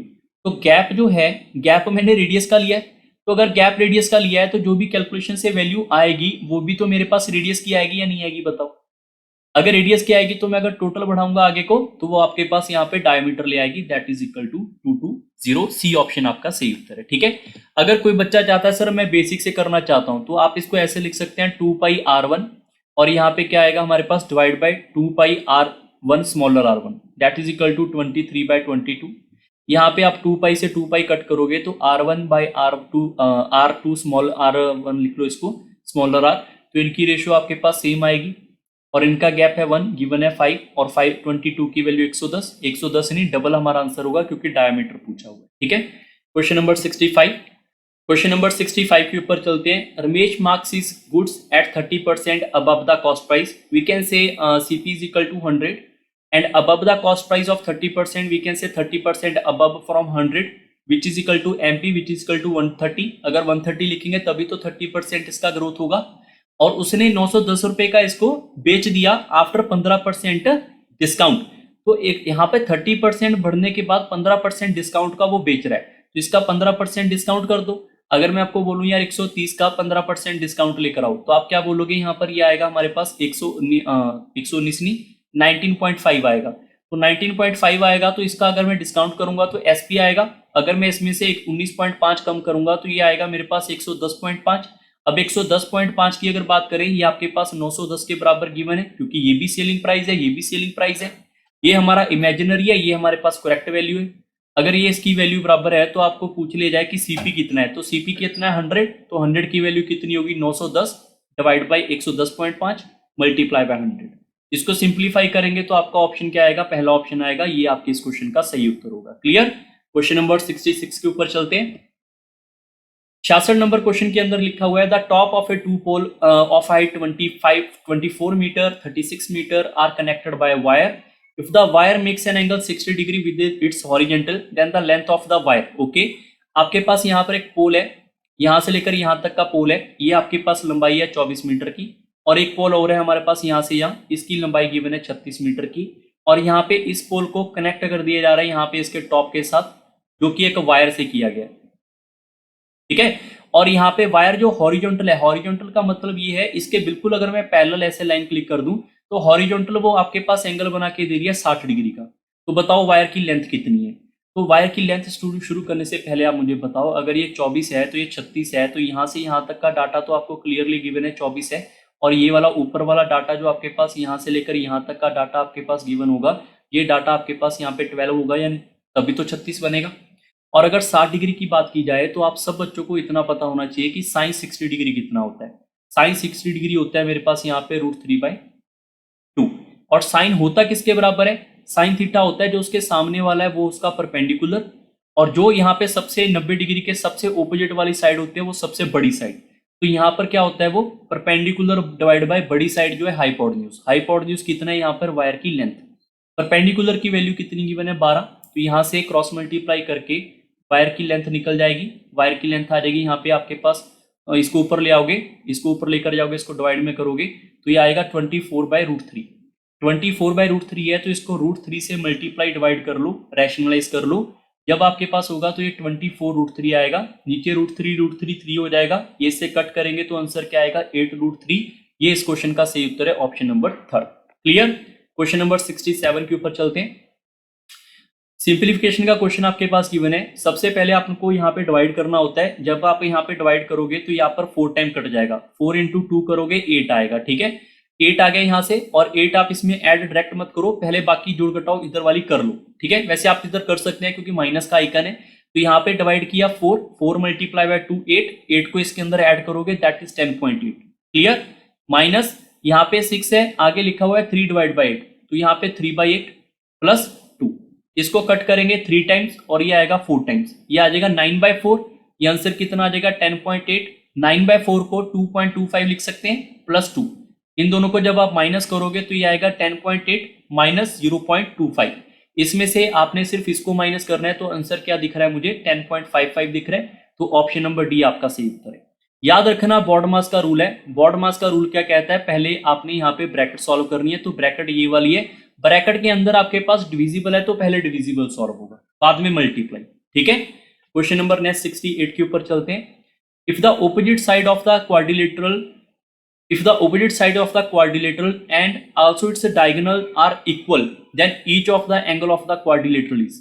अभी यहाँ पे समझना पड़ेगा, ऑपोजिट साइड आपके पास जो है डायगोनल आपके पास ये वाला है, ऑपोजिट साइड मतलब यहाँ पर हमारे पास ए बी सी और डी। अगर हमारे पास ए बी जो बराबर है सी डी के और बी सी बराबर है हमारे पास ए डी के, तो या तो ये हमारे पास, ध्यान रखना ऑपोजिट साइड बराबर होगी, या तो हमारे पास रेक्टेंगल होगा या फिर स्क्वायर होगा। ऑपोजिट साइड बराबर उसी में होती है, या फिर आपके पास रोम्बस होगा या फिर पैलोग्राम होगा, इनमें से कोई भी हो सकता है, ठीक है। इसके अलावा और कोई नहीं बनेगा। बट अब कहानी आती है डायगोनल की। डायगोनल अगर मैं बराबर कर दूं, जितना डायगोनल ये है उतना ही डायगोनल ये है, मतलब BD is equal to AC, तो रेक्टेंगल तो फिर हो नहीं सकता। रेक्टेंगल में क्या होता है, ये बराबर नहीं होते हैं डायगोनल। पैरेललोग्राम में भी नहीं बराबर होते आपके। बच गया रोम्बस एंड स्क्वायर, रोम्बस में भी बराबर नहीं होते, ठीक है। बच गया स्क्वायर, तो ये स्क्वायर है, ठीक है। तो उसने पूछा है each angle of the quadrilateral that is 90 degree, because 90 degree होता है स्क्वायर के अंदर, ये आपका उत्तर है। 69 नंबर क्वेश्चन, क्वेश्चन नंबर 69 के ऊपर चलते हैं। The sum of two positive numbers, we can say number is x और y, ठीक है। तो sum of two positive numbers that is equal to 20% the sum of their square. 20% यहाँ पर आएगा, 20% ऑफ का मतलब multiply sum of the square, मतलब x square plus y square. और we can say also say that x divide by y is equal to 1/5 multiply by x का square y का square, ठीक है। Equation number first. Second number उन्होंने बोला है and, इनका जो सम हमारे पास है यहाँ पर, ये हमारे पास सम जो है ये आपके पास एंड का मतलब है ये आपका इसके बराबर भी है 25%। किसका 25%? 25% ऑफ देयर डिफरेंस, स्क्वायर के डिफरेंस के बराबर, तो इसके बराबर आएगा। यहाँ पर आप 25% को क्या लिख सकते हैं, यहाँ पे 1/4 मल्टीप्लाई बाय x का स्क्वायर माइनस y का स्क्वायर लिख सकते हैं, दैट इज सेकंड, ठीक है। अब यहाँ पे दोनों इक्वेशन को कंपेयर करके वैल्यू निकाल लेंगे हम। अब मैं आपको एक चीज बोलूं कि ये वाला भी x प्लस वाई है, ये वाला भी x प्लस वाई है, तो दोनों के दोनों बराबर होंगे ना हमारे पास, एक आपका दूसरे के बराबर होगा। तो यहाँ पर क्या लिख सकते हैं, 1/5 ऑफ x का स्क्वायर प्लस y का square is equal to 1/4 of x का स्क्वायर माइनस y का स्क्वायर। 4 को इधर मल्टीप्लाई करोगे 4x का स्क्वायर प्लस 4y का स्क्वायर, 5 को इधर मल्टीप्लाई करोगे ये आएगा 5x का स्क्वायर माइनस 5y का स्क्वायर। यहाँ पर इनको सिंप्लीफाई करोगे तो यहाँ पे आएगा 9y का square is equal to x का स्क्वायर। ये डाटा आपके पास बन के आ गया। चाहूं तो आगे रेशो भी बना सकते हैं, अगर आप यहाँ से चाहते हैं कि सर इतना सा सिंप्लीफाई करने के बाद ना हम रेशो बना लेते हैं, आप रेशो बना के भी आसानी से सॉल्व कर सकते हैं। अगर मैं आपको बोलूँ यहाँ पर, यहाँ से डाटा आप निकाल लो, y/x निकाल लो, y/x किसके बराबर आएगा, 1/9 आएगा। और यहाँ पे स्क्वायर था तो स्क्वायर रूट करेंगे तो कितना आएगा, 1/3। इसका मतलब क्या होगा, y रेशो अगर x बनाओगे, सॉरी यहाँ पे x ऐसे आएगा, y की वैल्यू अगर हमारे पास 1 है तो x की वैल्यू हमारे पास 3 आएगी। इन दोनों को उठा के यहाँ पे रख सकते हैं, यहाँ पे रख सकते हैं। तो यहाँ पे क्या आएगा मेरे पास 1 + 3 डिवाइड बाय 3 का स्क्वायर। तो यहाँ पर काफी बच्चे ऐसी गलती करके ना फंस जाते हैं, तो मैं आपको ये गलती करने का मौका ही नहीं दे रहा कि आपने ऐसे ट्राई करना है। क्यों? क्योंकि जब भी आप इस रेशो का ऐसे फिल करोगे हमेशा के लिए आपका आंसर ठीक नहीं आता, कई बार तुक्का लग जाता है। वो क्यों तुक्का लगता है मैं आपको थोड़ा सा बता देता हूँ, ध्यान रखना। यहाँ पर मैंने आपको बताया था अभी अभी कि हमारे पास y/x आ जाएगा। मान लो हमारे पास y/x जो आया था 1/3 आया था, तो मैंने यहाँ पे रखने की कोशिश की। आपको पता है कि यहाँ पर हमेशा इसके साथ एक कांस्टेंट मल्टीप्लाई होता है। अगर कांस्टेंट मल्टीप्लाई होता है वी कैन ट्राई दैट, अगर x की वैल्यू करेंगे 3a आएगा, यहाँ पर y हमारे पास 1a आएगा, डिवाइड बाई x का square which is equal to 3 of a का स्क्वायर, है ना, 3a का स्क्वायर। तो जब आप इसको सिंप्लीफाई करोगे ऊपर 4a आएगा, नीचे आपका 9a का स्क्वायर आएगा, a से a कट जाएगा तो 4/9a होगा। तो यहाँ से आंसर नहीं आ सकता, यहाँ से आंसर नहीं ना आ सकता, तो कभी आपने यहाँ से रेशो नहीं निकालनी थी। यहाँ पर आप इतना ही लिख लेते 9y का square is equal to x का स्क्वायर, यहाँ से आपका आंसर बन जाता, यहाँ से आंसर बन जाता। अगर मैं इस डाटा की बात करूं, यहाँ पर लिखा हुआ है x + y divide by x का स्क्वायर, तो x के स्क्वायर को तो मैं यहाँ पे 9 का y स्क्वायर लिख सकता हूँ, और x + y हमने पहली जो भी इक्वेशन बनाई थी वहां से आप उठा के आप चेक कर सकते थे। 20% का मतलब था 1/5 x square plus y square which is equal to 1/5 x square को हम यहाँ पे लिख सकते हैं, यहाँ पर ये डाटा, तो ऊपर क्या आ जाएगा मेरे पास यहाँ पे 9y का स्क्वायर प्लस y का स्क्वायर, और डिवाइड में कितना आ जाएगा यहाँ पे 9 ऑफ y स्क्वायर, ठीक है। ऊपर वालों को ऐड कर लोगे तो यहाँ पे डाटा कितना आ जाएगा हमारे पास 10y का स्क्वायर डिवाइड बाय कितना आ जाएगा 5 मल्टीप्लाई बाय 9y का स्क्वायर। तो या y स्क्वायर से y स्क्वायर कट जाएगा, ये से कट जाएगा, तो आंसर क्या आएगा 2/9 आएगा, that is the right answer. Clear हो गया डाटा। क्वेश्चन नंबर 70 के ऊपर चलते हैं।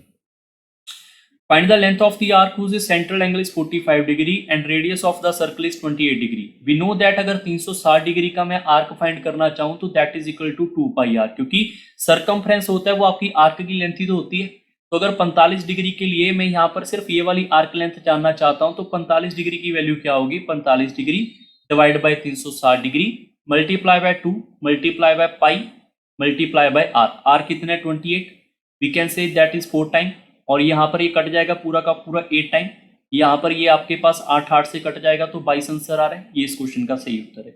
क्वेश्चन नंबर 71 के ऊपर चलते हैं। 71 के अंदर क्वेश्चन है, two numbers are in the ratio 3:5 if 13 is subtracted from each the new number are 10 and 21 if 15 is added to original number then the ratio. देखो आपको मैंने बताया था गैप बराबर करके कर लो जब हमारे पास सेम नंबर माइनस या प्लस होता हो। अगर गैप बराबर नहीं करना आता तो आपको क्या करना पड़ेगा, बेसिक मेथड लगाना पड़ेगा। बेसिक मेथड कर लो क्योंकि अभी बेसिक मेथड बताना आपको थोड़ा ज्यादा आसान है। यहाँ पर क्या हो जाएगा 3x डिवाइड बाई 5x, अगर कुछ मल्टीप्लाई नहीं होता तो x मल्टीप्लाई यहाँ पे आपने कर लेना है, ठीक है। 13 नंबर आपके यहाँ से कम हो रहे हैं, 13 नंबर यहाँ से कम हो रहे हैं, तो आंसर क्या आएगा 10/21। क्रॉस मल्टीप्लाई करेंगे कितना आएगा 63x माइनस यहाँ पे 13 इंटू 21 करेंगे इज इक्वल टू यहाँ पे 50x माइनस 13 इंटू 10 करेंगे। इसको इधर लेकर आएंगे, ये कितना आएगा 13x, इसको उधर लेकर जाएंगे 13 इंटू 21 माइनस 13 मल्टीप्लाई बाई 10। यहाँ से 13x ऐसे लिखेंगे, यहाँ पर क्या करेंगे 13 को कॉमन निकालेंगे 21 माइनस 10, 13 से 13 कट जाएगा तो x की वैल्यू कितनी आएगी 11, x की वैल्यू 11 आ जाएगी हमारे पास। और हमने x को माना कहाँ पे था, हमने x यहाँ पे जहाँ पे माना है ना वहीं पे मल्टीप्लाई करेंगे 11 को मल्टीप्लाई करेंगे 33 आएगा, ये आपके पास 55 आएगा, ठीक है। और उन्होंने 15 नंबर ऐड करने हैं ओरिजिनल नंबर के अंदर, तो इसमें अगर आप 15 नंबर दोनों में ऐड कर लोगे तो ये नंबर कितना हो जाएगा 48 और ये कितना हो जाएगा मेरे पास यहाँ पे 70 हो रहा है ना, 70 हो जाएगा। आपको यहाँ पे दो के टेबल पे कट करना पड़ेगा, 24 आ जाएगा और ये 35 आ जाएगा और यही इस क्वेश्चन का सही उत्तर है, option number D. Clear. Question number next 72 के ऊपर चलते हैं। 114 हमारे पास स्वीट है जो कि 20 चिल्ड्रन के अंदर हमने यहाँ पे डिवाइड करनी है। Each girl get 6 sweet, each boy get 5 sweet, the number of boys पूछा जा रहा है, ठीक है। सबसे पहले तो आपको यहाँ पे देखना पड़ेगा कि हमारे पास जो 20 चिल्ड्रन है, मान लो यहाँ पे 20 के 20 चिल्ड्रन हमारे पास यहाँ पे सारे के सारे जो है वो बॉयज ही हैं, मान लेते हैं सारे के सारे बॉयज हैं। एक बॉय को 5 स्वीट मिलती है तो 20 बंदों को यहाँ पे कितनी स्वीट मिलेंगी 100 स्वीट्स मिल जाएंगी। मान लो सारे के सारे यहाँ पे लड़कियां ही हैं 20 की 20, हर एक लड़की को 6 स्वीट मिलती है तो टोटल स्वीट कितनी मिल जाएंगी 120 मिल जाएंगी। और मिलनी कितनी है 114, तो यहाँ पे लगा दो मिक्सचर एलिगेशन दोनों का डिफरेंस, ये कितना आएगा 6, ये कितना आएगा 14, कट करेंगे 3:7 आएगा, टोटल कितना आएगा 10। जब भी आप यहाँ पे ऐसे मिक्सचर एलिगेशन लगाते हैं तो हमेशा नंबर्स की वैल्यू आती है, ये आपने याद रखना है। और 10 की वैल्यू आपके पास टोटल कितनी है 20, अगर 10 की वैल्यू 20 है मल्टीप्लाई बाय 2 है तो इन दोनों को मल्टीप्लाई बाय 2 कर लो, मल्टीप्लाई बाय 2 करोगे 6 बॉयज होंगे, मल्टीप्लाई बाय 2 करोगे 14 लड़कियां होंगी, तो आंसर क्या होगा यहाँ पे बॉयज का, क्योंकि बॉयज के बारे में पूछा गया, ठीक है। क्वेश्चन नंबर नेक्स्ट 73 के ऊपर चलते हैं। If the sum of a money compound interest become 3 times in 4 years, मतलब आपके पास कोई प्रिंसिपल है वो अपने आप को 3 गुना कर दिया उसने 4 साल के अंदर अंदर, 4 साल के अंदर अंदर 3 गुना कर दिया, तो अगर उसने 27 टाइम करना हुआ अपने आप को तो कितना टाइम लगेगा at the rate of compound interest. तो याद रखना अगर यहाँ पे मैं मल्टीप्लाई बाय 3 कर दूं, p को मल्टीप्लाई बाय 3 कर दूं 3p हो जाएगा, तो ये पेयर उठ के आपके पास आगे जाएगा। अगर पेयर आगे जाएगा तो मल्टीप्लाई बाय 3 होगा, 4 साल यहाँ पे भी लगेंगे, तो ये कितना हो जाएगा 9p हो जाएगा। और अगर ये पेयर आपके पास उठ के गया तो फिर ये आगे ऐसे ही जाएगा, मल्टीप्लाई बाय 3 करेंगे तो 4 साल इसको और लगेंगे। यहाँ पर मल्टीप्लाई बाय 3 करने पे 27 हो गया, तो टोटल कितने ईयर्स लगे हमारे पास यहाँ पे 12, 4 + 4 + 4 12 लगे, तो 12 ही आपके इस क्वेश्चन का सही उत्तर है, ठीक है। ये आपके इस क्वेश्चन का सही उत्तर है। अगर आपने मेरी पीडीएफ देखी होंगी तो काफी क्वेश्चन आपको यहाँ से वहां पीडीएफ के लिए मिल गए होंगे, ठीक है। क्वेश्चन नंबर 74 के ऊपर चलते हैं। क्वेश्चन नंबर 74 के ऊपर डिस्कस करते हैं। Simple interest on a sum for 10 years is equal to 5% of the principal, मतलब जो आपके पास 10 साल के बाद जो इंटरेस्ट मिला, 10 साल के बाद इंटरेस्ट मिला वो 5% ऑफ द प्रिंसिपल है, ठीक है। याद रखना प्रिंसिपल अपने आप में हमेशा 100% होता है, ठीक है। ये आपके पास इतना इंटरेस्ट मिला, कितना 5% मिला प्रिंसिपल का, तो अगर उसको यहाँ पर जो इंटरेस्ट है वो इक्वल टू प्रिंसिपल करना पड़े, मतलब यहाँ पर जो इंटरेस्ट हमारे पास 5% है, अगर उसको 100% ही बनाना पड़े, अगर मुझे इंटरेस्ट को 100% बनाना पड़े, क्योंकि प्रिंसिपल हमेशा 100% होता है, तो अगर मैं यहाँ पर 20 से मल्टीप्लाई करूंगा तो इधर भी 20 से मल्टीप्लाई करना पड़ेगा, तो कितने साल लगेंगे 200 साल लगेंगे। ये आपके इस क्वेश्चन का सही उत्तर है, ऑप्शन नंबर 3। अब हो सकता है कोई बच्चा इसको बेसिक से करने लग जाए, उसको टाइम लगेगा ज्यादा। आप सिंपल की सोच के देखो ना यहाँ पे कि प्रिंसिपल हमेशा अपने आप में 100% होता है, अगर मुझे 5% से 100% जाना है तो मल्टीप्लाई बाय 20 करेंगे, तो यहाँ पे भी आपको मल्टीप्लाई बाय 20 करना पड़ेगा। ये इस क्वेश्चन का बिल्कुल सही उत्तर है। क्लियर। क्वेश्चन नंबर 75 के ऊपर चलते हैं। In a farm there are cow and hens, if the head were counted they are 180, okay, और लेग्स काउंट करते हैं तो कितना होगा 420। ये काफी फेमस क्वेश्चन है। इसको करने के दो तरीके हैं हमारे पास, है तो वैसे 3-4 तरीके हैं, बट हैन एंड काउ का एक फेमस रिलेशन है, वो भी डिस्कस करेंगे। बट आप इसको मिक्सचर एलिगेशन से आराम से कर सकते हैं, क्योंकि अगर काउ की बात करें तो काउ की लेग कितनी होती है हमारे पास 4, और हैन की लेग कितनी होती है हमारे पास 2। मान लो कि 180 के 180 जो है हमारे पास काउ हैं, तो टोटल लेग कितनी होगी फिर 180 मल्टीप्लाई बाय 4 करेंगे 720 आपके पास लेग्स होंगी। अब मान लो कि 180 के 180 आपके पास हैन है 2 लेग वाले, तो 180 को अगर 2 से मल्टीप्लाई करेंगे लेग कितनी आएंगी 360 आएंगी, बट एक्चुअली में लेग है कितनी 420। तो यहाँ पे मिक्सचर एलिगेशन लगाएंगे, ये कितना आएगा 300, और इनका डिफरेंस लेंगे यहाँ पर कितना आएगा 60। जब भी हम मिक्सचर एलिगेशन लगा के ये रिजल्ट लेकर आते हैं, हमेशा आपके पास रेशियो नंबर्स की आती है। टोटल नंबर हमारे पास हैन एंड काउ का कितना हो गया 6, जो कि आपके पास गिवन कितना है 180। अगर 6 की वैल्यू 180 है तो 1 की वैल्यू 30 होगी। और उसने क्या पूछा यहाँ पर काउ के बारे में, तो काउ हमारे पास ये रहा, काउ हमारे पास ये रहा, तो इसकी वैल्यू 30 आ गई। ये आपका आंसर है, ऑप्शन नंबर डी आपका सही है। आप इसको ऐसे भी कर सकते थे कि जो हमारे पास हेड है टोटल वो आपके पास 180 है, हमसे किसके बारे में पूछा गया, काउ के बारे में पूछा गया, बट हम अपनी मर्जी से हैन के बारे में पूछ लेंगे। हम अपनी मर्जी से हैन के बारे में काउंट करेंगे, क्योंकि काउ हमें आंसर चाहिए, ओपोजिट वाले को चेक करना पड़ता है, ठीक है।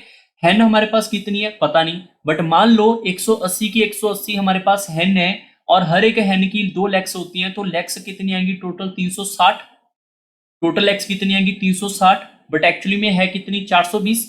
एक्चुअली में है कितनी 420। 420 एरर आ गया यहाँ पे किसका, 360 में माइनस करने पे कितनी लेग का एरर आ गया, 60 एरर आ गया। कि 60 एरर आ गया, इसका मतलब काउ भी रही होंगी बीच में, काउ रही होंगी, लेग्स ज्यादा रही होंगी। कि अब यहाँ पे हैन एंड काउ की अगर बात करें, इसकी 4 लेग है, इसकी 2 लेग है, इनके बीच में डिफरेंस कितना आएगा 4 और 2 के बीच में 2, तो हमेशा इसको आप 2 से डिवाइड करोगे, डायरेक्ट आपके पास काउ का रिजल्ट आ जाएगा 30। सर अगर हैन काउंट करना पड़ेगा तो यहाँ पे काउ रख के आपको करना पड़ेगा सॉल्व, नहीं तो मिक्सचर एलिगेशन तो है हमारे पास। ऑप्शन सी आप ट्राई कर सकते हैं, ठीक है। क्वेश्चन नंबर 76 आपके पास ये रहा, the sum of the 3 consecutive integers is 81, find the middle one. अब आपको यहाँ पे समझना पड़ेगा, अगर मैं बात करूँ यहाँ पे सम हमारे पास 81 है, तो आपको ये समझना होगा कि एवरेज क्या होता है। एवरेज होता है मेरे पास यहाँ पर 81 divide by 3, because average is equal to sum divide by number, ठीक है। यहां से कट करोगे कितना आएगा 27, और जो कॉन्जिक्यूटिव नंबर होते हैं ना हमारे पास 1 2 3, इसकी मिडल नंबर क्या होती है, इसकी मिडल नंबर भी एवरेज होती है, ये आपने याद रखना है। तो ये आपका 27 ही आएगा, ये इस क्वेश्चन का सही उत्तर है, ठीक है। अदरवाइज अगर आपको ये अच्छा नहीं लगा सोल्यूशन, तो आप इसको ऐसे भी कवर कर सकते हैं, पहला नंबर एक्स मान लो, दूसरा उससे 1 नंबर ज्यादा, तीसरा उससे 1 नंबर और ज्यादा, ठीक है। तीनों का सम आपके पास किसके बराबर है 81 के बराबर है। यहां से आप एक्स की वैल्यू निकालोगे, यहां से आप x की वैल्यू निकालोगे 26, और उन्होंने मिडिल नंबर पूछा है, तो मिडिल नंबर आप 1 नंबर ऐड कर दोगे, तो मिडिल नंबर आपका 27 रहा होगा, ठीक है। क्वेश्चन नंबर 77 आपके पास क्वेश्चन, ये डाटा गिवन है। अब यहाँ पे आपको डाटा देखकर ही समझ आ जाएगा कि यार यहाँ पर आप डायरेक्ट इसको सिंप्लीफाई करने से पहले आपको लग रहा है कि यहाँ पर कुछ ना कुछ आपको इसका स्केयर करना चाहिए। क्यों स्केयर करना चाहिए, क्योंकि आगे आपके कुछ यहाँ पे रिजल्ट बनने वाले हैं, ठीक है। तो यहाँ से अगर मैं इसका स्केयर करूंगा तो किसके बराबर आएगा, y का स्केयर करेंगे तो √4 माइनस √6 का स्केयर करेंगे। आप इसको स्केयर करने यहाँ पे सॉरी, यहाँ पे जब आप इसका स्केयर करेंगे ना, तो रूट में आएगा ना इसका स्केयर, तो ये इससे कट जाएगा, तो ये वैल्यू y की आएगी। y की वैल्यू आएगी मेरे पास 2 माइनस 6 का रूट इसकी पावर 2, ये इसके बराबर आएगा, ठीक है, क्योंकि 4 का रूट तो 2 होता है। अब जब इसका फॉर्मूला लगाएंगे a माइनस बी का whole square, that is equal to a का स्केयर प्लस b का square minus 2 into a into b, ठीक है। अब यहाँ पे सिंप्लीफाई करेंगे, 4 + 6 minus 4√6 that is equal to 10 minus 4√6, ये वैल्यू किसकी आएगी मेरे पास y की आएगी। अब ये डाटा को सिंप्लीफाई करने के लिए या तो आप इसका स्केयर फिर से कर दो कि y का डाटा तो आ चुका है, और y का स्केयर निकालोगे, ये डाटा आपके पास यहाँ पे रखोगे, आसानी से आंसर आ जाएगा। या फिर आप इसके ना यहाँ पे इक्वेशन बना, क्वाड्रेटिक के आप फैक्टर बना लो, जैसे आपके पास y का स्केयर है, जोड़ घटाव करने के बाद -20 आना चाहिए, मल्टीप्लाई करने के बाद आपके पास यहाँ पे 12 आना चाहिए। तो कोई नंबर ऐसा सोच के देखो क्या बन भी पा रहा है आपके पास दिमाग में। 12 आना चाहिए आपके पास मल्टीप्लाई करने के बाद, और जोड़ घटाव करने के बाद 20 आना चाहिए। 20 आना चाहिए। कौन सा नंबर दिख रहा है? 6 कोई ऐसा नंबर तो मुझे तो नहीं दिख रहा। ठीक है, नहीं दिख रहा तो वो फैक्टर बनाना पड़ेगा आपको, यहाँ पे बड़ा मेथड लगाना पड़ेगा, डिस्क्रिमिनेट वगैरह ना। डिस्क्रिमिनेट लगाने का टाइम ही नहीं होगा पेपर में, तो आप इसके ज्यादा उलझने से बेहतर है वाई की वैल्यू हमारे पास यहाँ पर आ चुकी है। अब यहाँ पे मैं वाई का स्केयर निकाल लेता हूँ, कोई चक्कर नहीं पड़ेगा। वाई का स्केयर कितना आएगा? 10 - 4 6 का स्केयर। तो फॉर्मूला लगा देंगे यहाँ पर a का स्केयर प्लस b का square minus twice of a into b। यहाँ पे सिंप्लीफाई करेंगे 100, यहाँ पे कितना आएगा? 24 24 इंटू 6 करेंगे 144, इतना ही आएगा 148 48 92। चेक कर लेते हैं एक बार इसको। यहाँ पे आपके पास 24 आएगा, सॉरी 24 नहीं, गलत हो गया, यहाँ पे 16 है, 16 इंटू 9 करेंगे 6 करेंगे, ये 96 आएगा। ठीक है, यहाँ पर कितना आएगा? 20 इंटू 4 करेंगे 80 आएगा हमारे पास, 80√6। क्लियर? इसको सिंप्लीफाई करेंगे 196 माइनस 80 मल्टीप्लाई बाय √6। यहाँ पे वैल्यू है, यहाँ पे वैल्यू उठा के डाल दो। यहाँ पे वैल्यू अगर रूट को उठा के डाल दोगे तो क्या आंसर आएगा? चेक कर लो। सबसे पहले क्या आएगा? वाई का स्केयर हमने यहाँ पे निकाल रखा है, तो वाई का स्केयर कितना आएगा मेरे पास? 196 माइनस 80√6 माइनस 20 इंटू वाई कितना है हमारे पास? ये रहा, तो इस वैल्यू को यहाँ पे रख दो। 10 - 4√6 प्लस 12 आपके पास ये वाला, ये मैंने वैल्यू उठा के यहाँ पे रखी है, यह बात ध्यान रखना। ठीक है, कोई और मतलब नहीं है, ये सिर्फ वैल्यू उठा के रखी है। यहाँ पर कितना आएगा? 196 माइनस 80√6, यहाँ पर कितना आएगा? -200, माइनस माइनस आपके पास प्लस में आएगा, प्लस 80√6 प्लस 12, ये आपस में कट गया। और यहाँ पे आप इसमें माइनस करोगे -4 एंड प्लस 12 करेंगे तो कितना आएगा? प्लस का 8 आ रहा है, तो ये आपके इस क्वेश्चन का सही उत्तर है। हो सकता है किसी बच्चे को लगे सर ये काफी लेंथी हो गया। भाई लेंथी मत सोचो, ये सोचो ना इसका डिफिकल्टी लेवल कितना है। क्या आपको स्केयर नहीं करना आता है? एक दो वैल्यू का स्केयर कर लोगे तो आसान हो जाएगा। अभी हमने पिछले वाले क्वेश्चन देखे, हमने 30 सेकंड से पहले हो रहे थे, ये क्वेश्चन आपका थोड़ा टाइम ले गया। अब इस क्वेश्चन का मतलब देख लो, यहाँ पे average of the prime numbers between 1 to 30। तो प्राइम नंबर्स कौन कौन से होते हैं? 2 3 5 7 11 13 17, फिर आगे लिख लेते हैं यहाँ पे 19, कोई नंबर गलत ना लिख दे और कोई मिस ना कर दे, ये बात आप भी ध्यान रखें। ठीक है, 19 23 26 7 8 9 29, ये आपके प्राइम नंबर्स हुए। तो सबको ऐड कर दो। सबको ऐड करके अगर मैं यहाँ पे डिवाइड बाय नंबर से कर दूं, किससे? नंबर से, जितने नंबर है हमारे पास 1 2 3 4 5 6 7 8 9 10, तो 10 से डिवाइड कर देंगे, क्या आपका आंसर आएगा? अब यहाँ पे काफी बच्चे इसको सिंप्लीफाई करना शुरू कर रहे हैं। भाई इसका आंसर सी ऑप्शन सीधा नहीं दिख रहा, क्यों? क्योंकि डिनोमिनेटर में आपके पास यहाँ पे 9 तो आ नहीं सकता, अगर मैं 10 को कैंसिल करूंगा 9 तो आ नहीं सकता यहाँ पे। डिविजिबल में आपका 10 ही आएगा, जो यहाँ पे दे रखा है ये सारी मिक्स फ्रैक्शन है। आप इसको सिंप्लीफाई कर लेना, आपका सी ऑप्शन आएगा। ठीक है, अब मैं इसको जोड़ घटाव नहीं कर रहा, बट आप ट्राई करके कर सकते हैं। ठीक है, नेक्स्ट क्वेश्चन नंबर देखते हैं एक और हमारे पास यहाँ पे 79। A man cover a certain distance by car, by train running at a speed 50 km/h, cover the same distance by walking at a 5 km/h, the whole journey took 5 hours 30 minutes। the distance पूछा जा रहा है one side का। आपको सबको पता है कि यहाँ पर क्या होता है, डिस्टेंस डिवाइड बाय स्पीड करेंगे तो टाइम आएगा।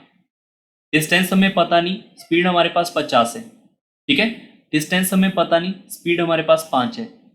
दोनों का टाइम आने का जाने का वो कितना दे रखा है? 5 घंटे प्लस आधा घंटा और मतलब हाफ, 1.5 आवर। 30 मिनट को 1.5 लिख सकते हैं। ठीक है, एलसीएम लोगे यहाँ पे कितना आ जाएगा मेरे पास? यहाँ पे 50, यहाँ पे कितना आ जाएगा? x, यहाँ पे कितना आ जाएगा? 10x, that is equal to, यहाँ पे एलसीएम लोगे 11/2। क्लियर? ये 2 इससे कट जाएगा 25, ऊपर आपके पास कितना आएगा? यहाँ पर 11/25x, that is equal to 11, ये कट जाएगा तो x की वैल्यू कितनी आ रही है? 25। उन्होंने एक साइड का डिस्टेंस पूछा है, तो एक साइड का डिस्टेंस x था, वो आपका आंसर आ चुका है, ये रहा। ठीक है, question number 80। A fruit seller has a certain number of apples of which 5% are rotten. 5% खराब हो गए, मान लो आपके पास 100% एप्पल थे, 5% उसमें से खराब हो गए तो बच गए 95%। ठीक है, उसने क्या किया? He sell 75% of the reminder and he left with 190 apple. भाई आपके पास एप्पल कितने बचे? यहाँ पे 97% बच गए। इसका आगे उसने 75% ही सेव किया, 75% उसने सेल किया। अगर इसका 75% सेल किया तो इसका आपको 25% बचा लेना चाहिए, इसका 25% बचा लेना चाहिए।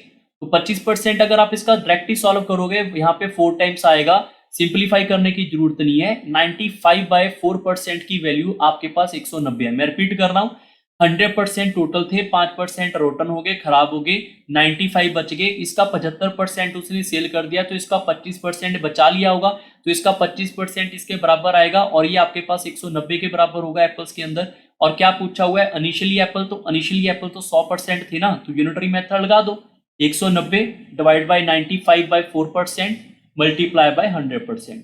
परसेंट से परसेंट कट जाएगा, ये आपस में 2 बार कट जाएगा, ये 4 है, 4 आपका ऊपर आके मल्टीप्लाई हो जाएगा, तो कितना आएगा 800। ये इस क्वेश्चन का सही उत्तर है। क्वेश्चन नंबर 81 के ऊपर चलते हैं। A certain number of men completed a work in 60 days. If there are 8 more men, then the work will be finished in 10 days less the number of men originally. मान लो number of man आपके पास x रहे होंगे और x ने अगर 60 दिन में काम खत्म करना है तो कर देंगे खत्म, बट अभी उसमें से 8 बंदे और ऐड हो गए। अगर 8 बंदे और ऐड हो गए तो 10 दिन पहले काम खत्म हो जाता है, मतलब 60 दिन का काम 50 दिन में खत्म हो जाता है। कितना काम खत्म करते हैं, जितना पहले था। मैंने एक्चुअली में कोई नया रूल नहीं लगाया, इसको बोलते हैं chain rule. M1T1 divide by W1 is equal to M2T2 divide by W2।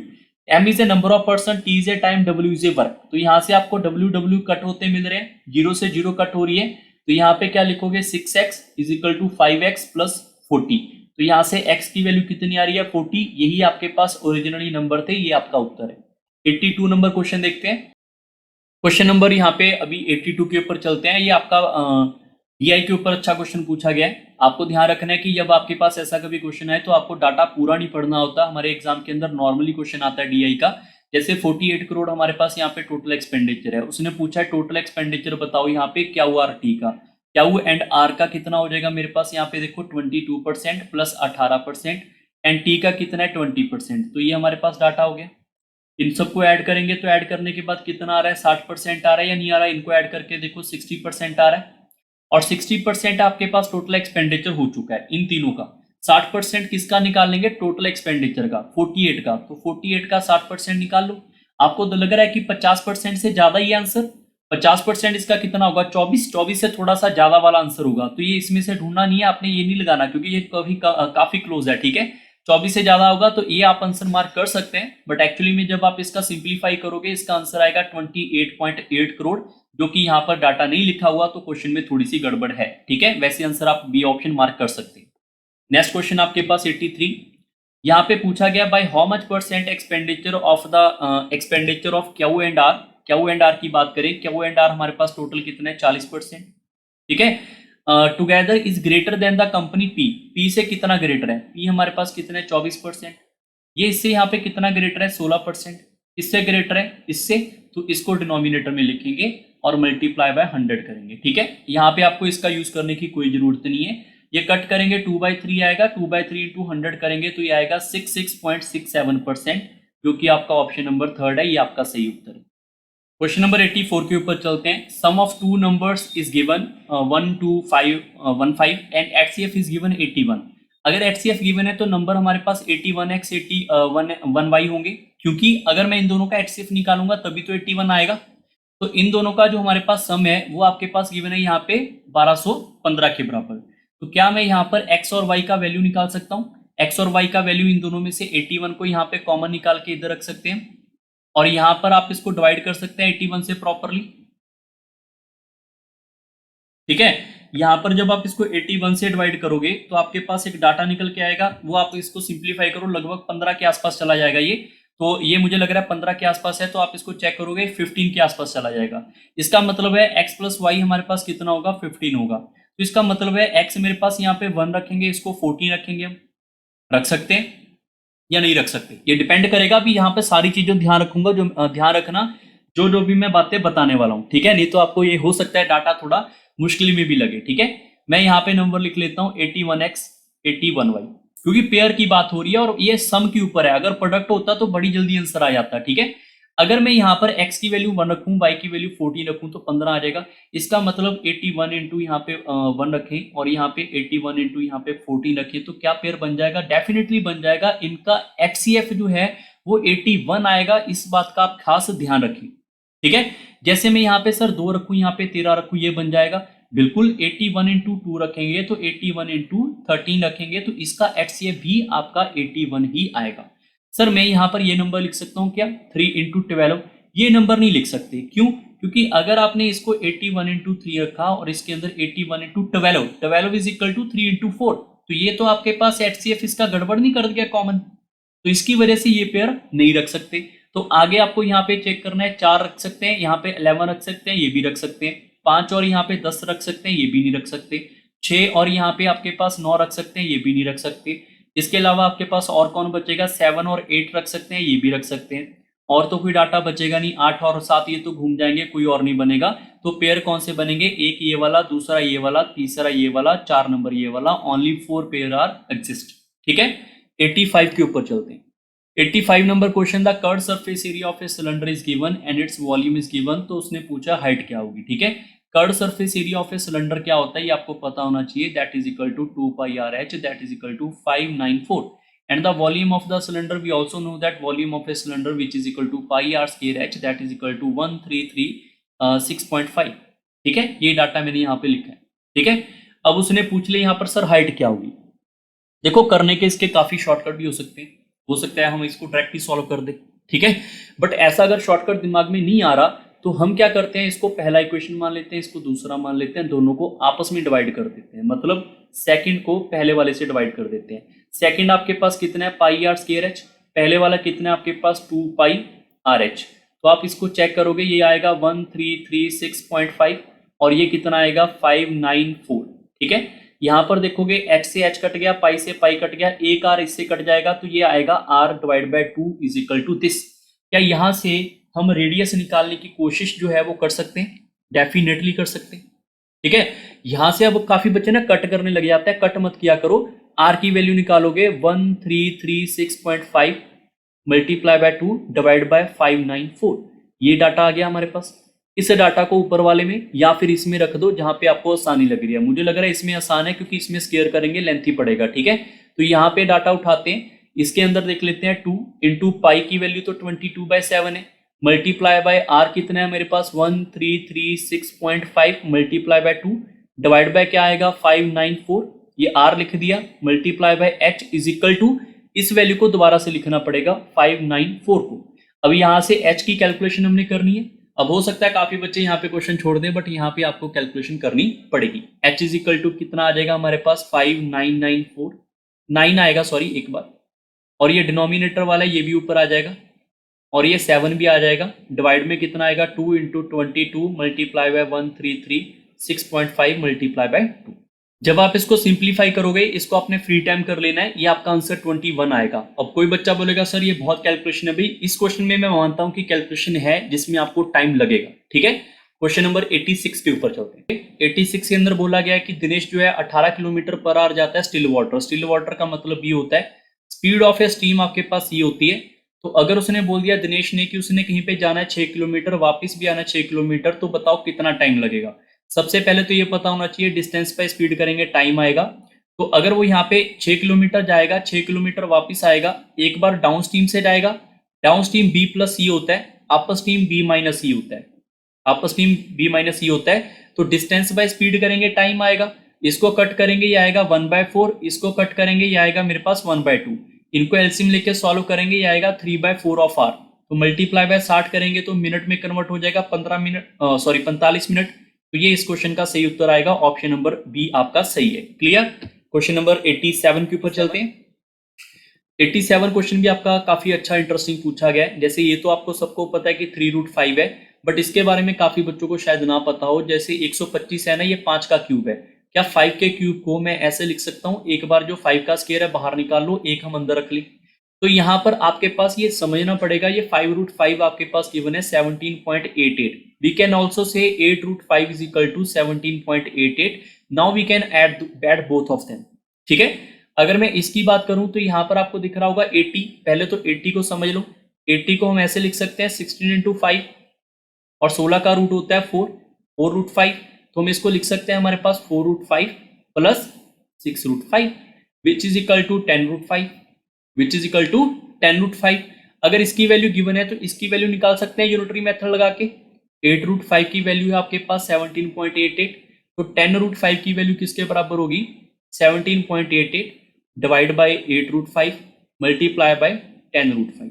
ये आपके इस क्वेश्चन का सही उत्तर होगा। आपने सिंप्लीफाई करना है, √5 से √5 कट गया, ये आपका 2 के टेबल पे कट रहा है, ठीक है। अब इसको आप सिंप्लीफाई करोगे तो ये आएगा 22.35। ये आपके इस क्वेश्चन का सही उत्तर है, ऑप्शन नंबर डी आपका सही है। क्वेश्चन नंबर 88 के ऊपर चलते हैं। Water contain 14.2/7% of hydrogen and rest is oxygen. If 350 grams of water oxygen will be okay, 350 ग्राम अगर वाटर होगा तो ऑक्सीजन कितनी होगी, ये पूछा है ना। तो आप सिंपल देखो, पहले तो इसका फ्रैक्शन वैल्यू पता करो। सर फ्रैक्शन वैल्यू क्या होता है? क्या 14.2/7% को आप 1/7 सीधा लिख सकते हैं? कैसे? इसको सिंप्लीफाई करेंगे, ये 100/7% आएगा, परसेंट का मतलब होता है डिवाइड बाय 100, तो 1/7 आएगा। 7 में से अगर एक पार्ट उसका हाइड्रोजन का है, 7 में से अगर एक पार्ट मेरे पास हाइड्रोजन का है, तो बाकी बचा हुआ पार्ट जो होगा वो ऑक्सीजन का होगा बाय डिफॉल्ट, तभी तो 7 बनेगा। अब आपके पास टोटल वाटर कितना है यहाँ पे? 350, तो यहाँ पे टोटल कितना है? 7 की वैल्यू अगर 350 ग्राम आपके पास गिवन है, उसने क्या पूछा है यहाँ पर? ऑक्सीजन बताओ, तो ऑक्सीजन कितना है? 6, तो 6 की वैल्यू बता दोगे 300 ग्राम यूनिटरी मेथड लगा के। या आप इतना कुछ नहीं करना चाहते, आप ये बोल सकते हैं 7 में से अगर एक पार्ट आपके पास हाइड्रोजन का है तो 6/7 पार्ट ऑक्सीजन का होगा, किसका? 350 ग्राम का, तो भी आपका आंसर 300 ग्राम आ जाएगा। डायरेक्ट ऑप्शन नंबर ए आपका सही है। 89 क्वेश्चन देखते हैं। क्वेश्चन नंबर 89 आपका काफी अच्छा पूछा गया है। अगर मैं कोड की बात करूं, सर्कल के अंदर कोड वो होता है जो एक लाइन से दूसरी लाइन तक यहाँ तक आ जाए, ठीक है।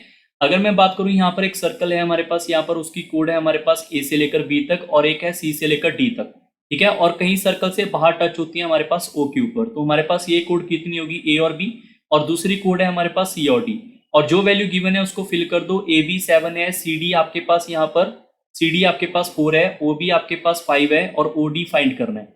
तो इस आपको लेंथ को याद रखना है। इस पॉइंट से पहले ओ तक, ए से लेकर बी तक की लेंथ को चेक करो, फिर ओ से लेकर ए तक की लेंथ को चेक करो। ओ से लेकर ए तक की लेंथ कितनी है? 5 and 7 12। ऐसे ही ओ से लेकर डी तक की लेंथ को चेक करो, फिर ओ से लेकर सी तक की लेंथ को चेक करो, दैट इज x + 4। इन दोनों को प्रोडक्ट करो और इन दोनों को बराबर रखना होता है, ये बात आप याद रखना। हमेशा डायरेक्शन आपकी ओ से उठती है, ठीक है। That is equal to 60x × x + 4।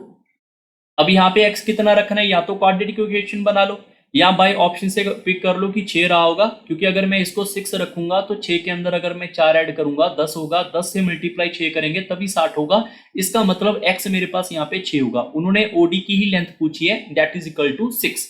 अगर आपसे लेंथ जो है ओसी की पूछ लेते तो that is equal to x + 4, तो आपका आंसर फिर 10 होता, ठीक है। नेक्स्ट 90 नंबर के ऊपर चलते हैं।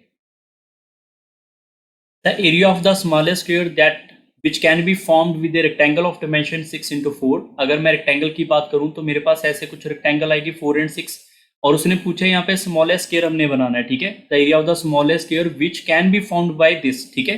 तो यहाँ पर देखो कैन बी है, तो यहाँ पे सबसे छोटी की छोटी हम यहाँ पे स्क्वायर बनाने की कोशिश कर सकते हैं। तो बट इस साइड का तो जरूरी है ना यूज होना, जैसे ये वाली साइड है और ये वाली साइड है, इन दोनों का यूज होना जरूरी है। तो इन दोनों का एलसीएम कितना आएगा? 12। तो 12 आपकी साइड होगी स्क्वायर की, और 12 का स्क्वायर कितना आएगा? 144। तो ये इस क्वेश्चन का सही उत्तर है। क्वेश्चन नंबर 91 के ऊपर चलते हैं। 91 आपके पास गिवन है, ए से लेकर बी और एच से लेकर जी दोनों लाइनें आपके पास पैरेलल हैं, ये दोनों लाइनें आपके पास पैरेलल हैं।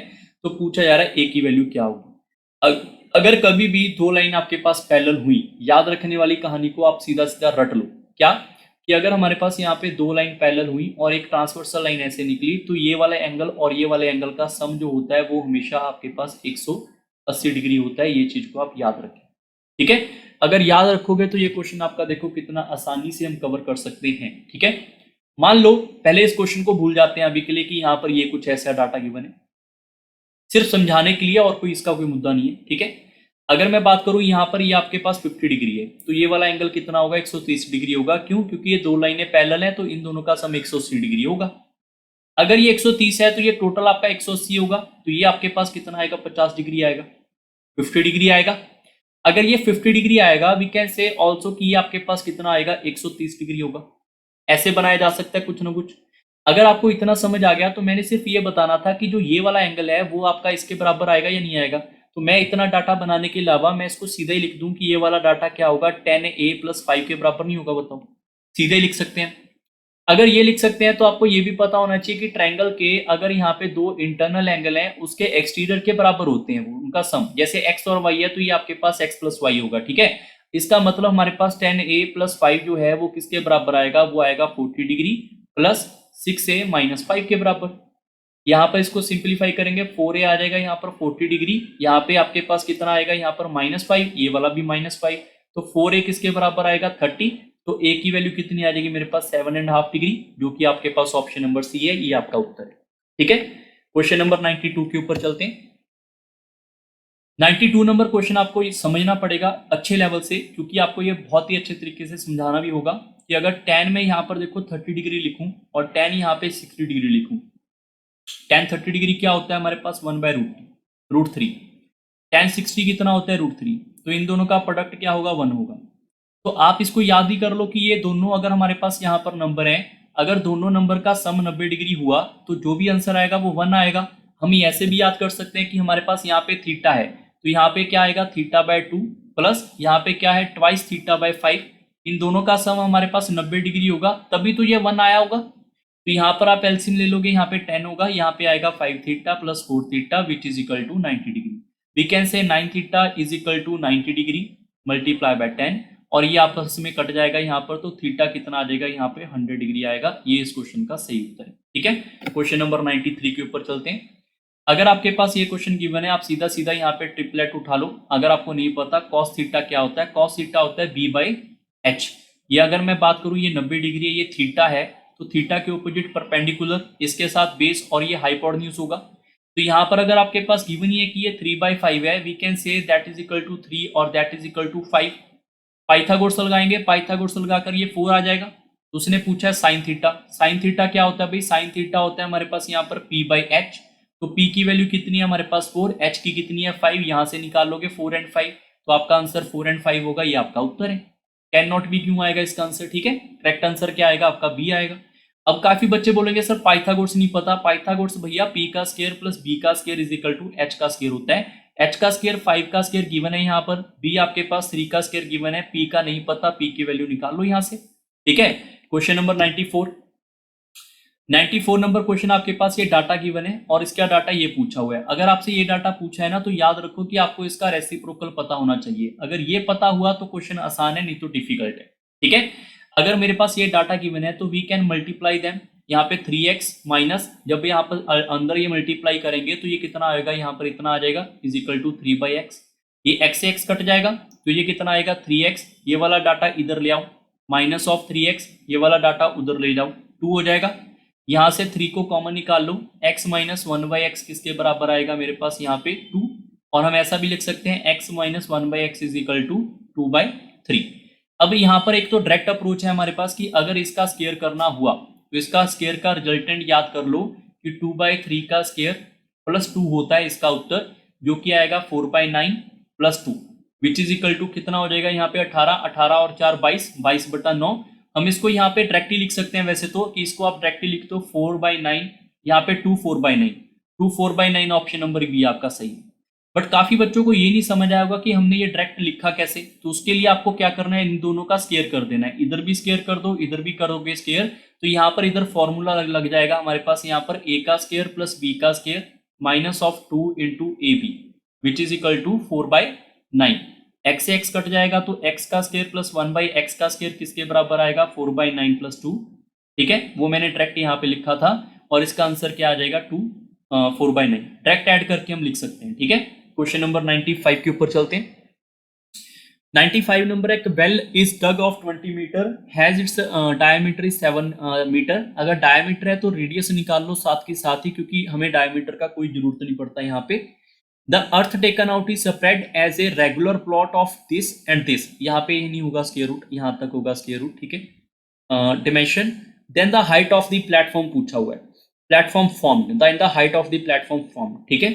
सबसे पहले तो आपको ये समझना पड़ेगा कि जैसे मैं एक आपको इमेजिन करवाता हूँ कि ये सर्कुलर टाइप का हमने एक ना वेल जो है यहाँ पर ऐसे खुदाई करनी शुरू कर दी, यहाँ से मिट्टी निकलेगी, मिट्टी निकालकर हमने इसके रेक्टेंगल फॉर्मेट में इसके ऊपर रख दी कुछ ऐसे करके, ठीक है। ऐसे रखी तो इसकी भी तो हाइट होगी ना, मिट्टी कहाँ तक हमारे पास ऊपर तक आ सकती है, ये मिट्टी का हाइट भी तो रहा होगा ना यहाँ से ऐसे करके, कि कितनी हाइट हमारे पास ऊपर जा सकती है, ये हाइट हमसे पूछा जा रहा है। सबसे पहले तो जितनी मिट्टी निकाली होगी वो उस सिलेंडर का वॉल्यूम होगा। वॉल्यूम क्या होगा भैया हमारे पास यहाँ पर पाई इंटू आर का स्क्वायर मल्टीप्लाई बाय द जितना उसने डग किया है, जितना उसकी ये वाली हाइट है वो दैट इज 20। ये आपका वॉल्यूम किसके बराबर करना है, जितना वॉल्यूम इसके ऊपर के डाटा में आएगा। बट बच्चे गलती क्या करते हैं, रेक्टेंगल का यहाँ पे वॉल्यूम लिख लेते हैं। भाई रेक्टेंगल का वॉल्यूम लिखोगे अंदर सर्कल भी तो माइनस करना है, सर्कल भी तो माइनस करना है। तो रेक्टेंगल का वॉल्यूम है कितना मेरे पास यहाँ पे √22 metre multiply by 14 minus minus हमारे पास सर्कल होगा, सर्कल का ये वाला एरिया, सर्कल का एरिया कितना होता है यहाँ पर पाई इंटू आर का स्क्वायर। ये वाला एरिया निकल जाएगा, जो रिमाइंडर बचा जहां पर हमने मिट्टी फेंकेंगे। अब इसकी हाइट कितनी रखनी है, इसकी हाइट कितनी रखनी है, उसको इसके साथ हमेशा मल्टीप्लाई करते हैं। ये आपने डाटा याद रखना है, ठीक है। अब यहाँ पे सिंप्लीफाई कर लो, 7 से 7 कट करना है, जो भी आपके पास कटिंग हो रही है, जैसे 7 से 7 कट होता दिख रहा है, ठीक है। ये इससे कट होता दिख रहा है 20, ये इससे कट होता दिख रहा है 11, तो ये कितना आ रहा है 770 आ रहा है, ठीक है। आगे इसमें गड़बड़ कहाँ पे लग रही है, ये पॉइंटों में गड़बड़ है ना, क्योंकि √22 में गड़बड़ लग रही है। √22 नहीं होना चाहिए, 22 होता तो आंसर थोड़ा जल्दी आ जाता, ठीक है। कैलकुलेशन को चेक करना पड़ेगा, ये इससे कट करो, ये इससे कट करो, 11 आएगा। तो यहाँ पे आएगा √22 multiply by 14 minus 77/2 into H, ठीक है। अब यहाँ पे आपको मैं क्लियरली बताऊं तो मुझे ऐसा लग रहा है कि यहाँ पे √22 नहीं होना चाहिए, ताकि कैलकुलेशन हमारी आसान हो पाए। बट अगर एग्जामिनर ने ये क्वेश्चन दे रखे हैं तो हमें यहाँ पे सॉल्व करना पड़ेगा। इस क्वेश्चन में थोड़ी मिस्टेक लग रही है, यहाँ पे ये रूट वाली वैल्यू को हटा दो, अगर हमें ऑप्शन वाइज फॉलो करना है, नहीं तो आंसर नहीं आएगा, ठीक है।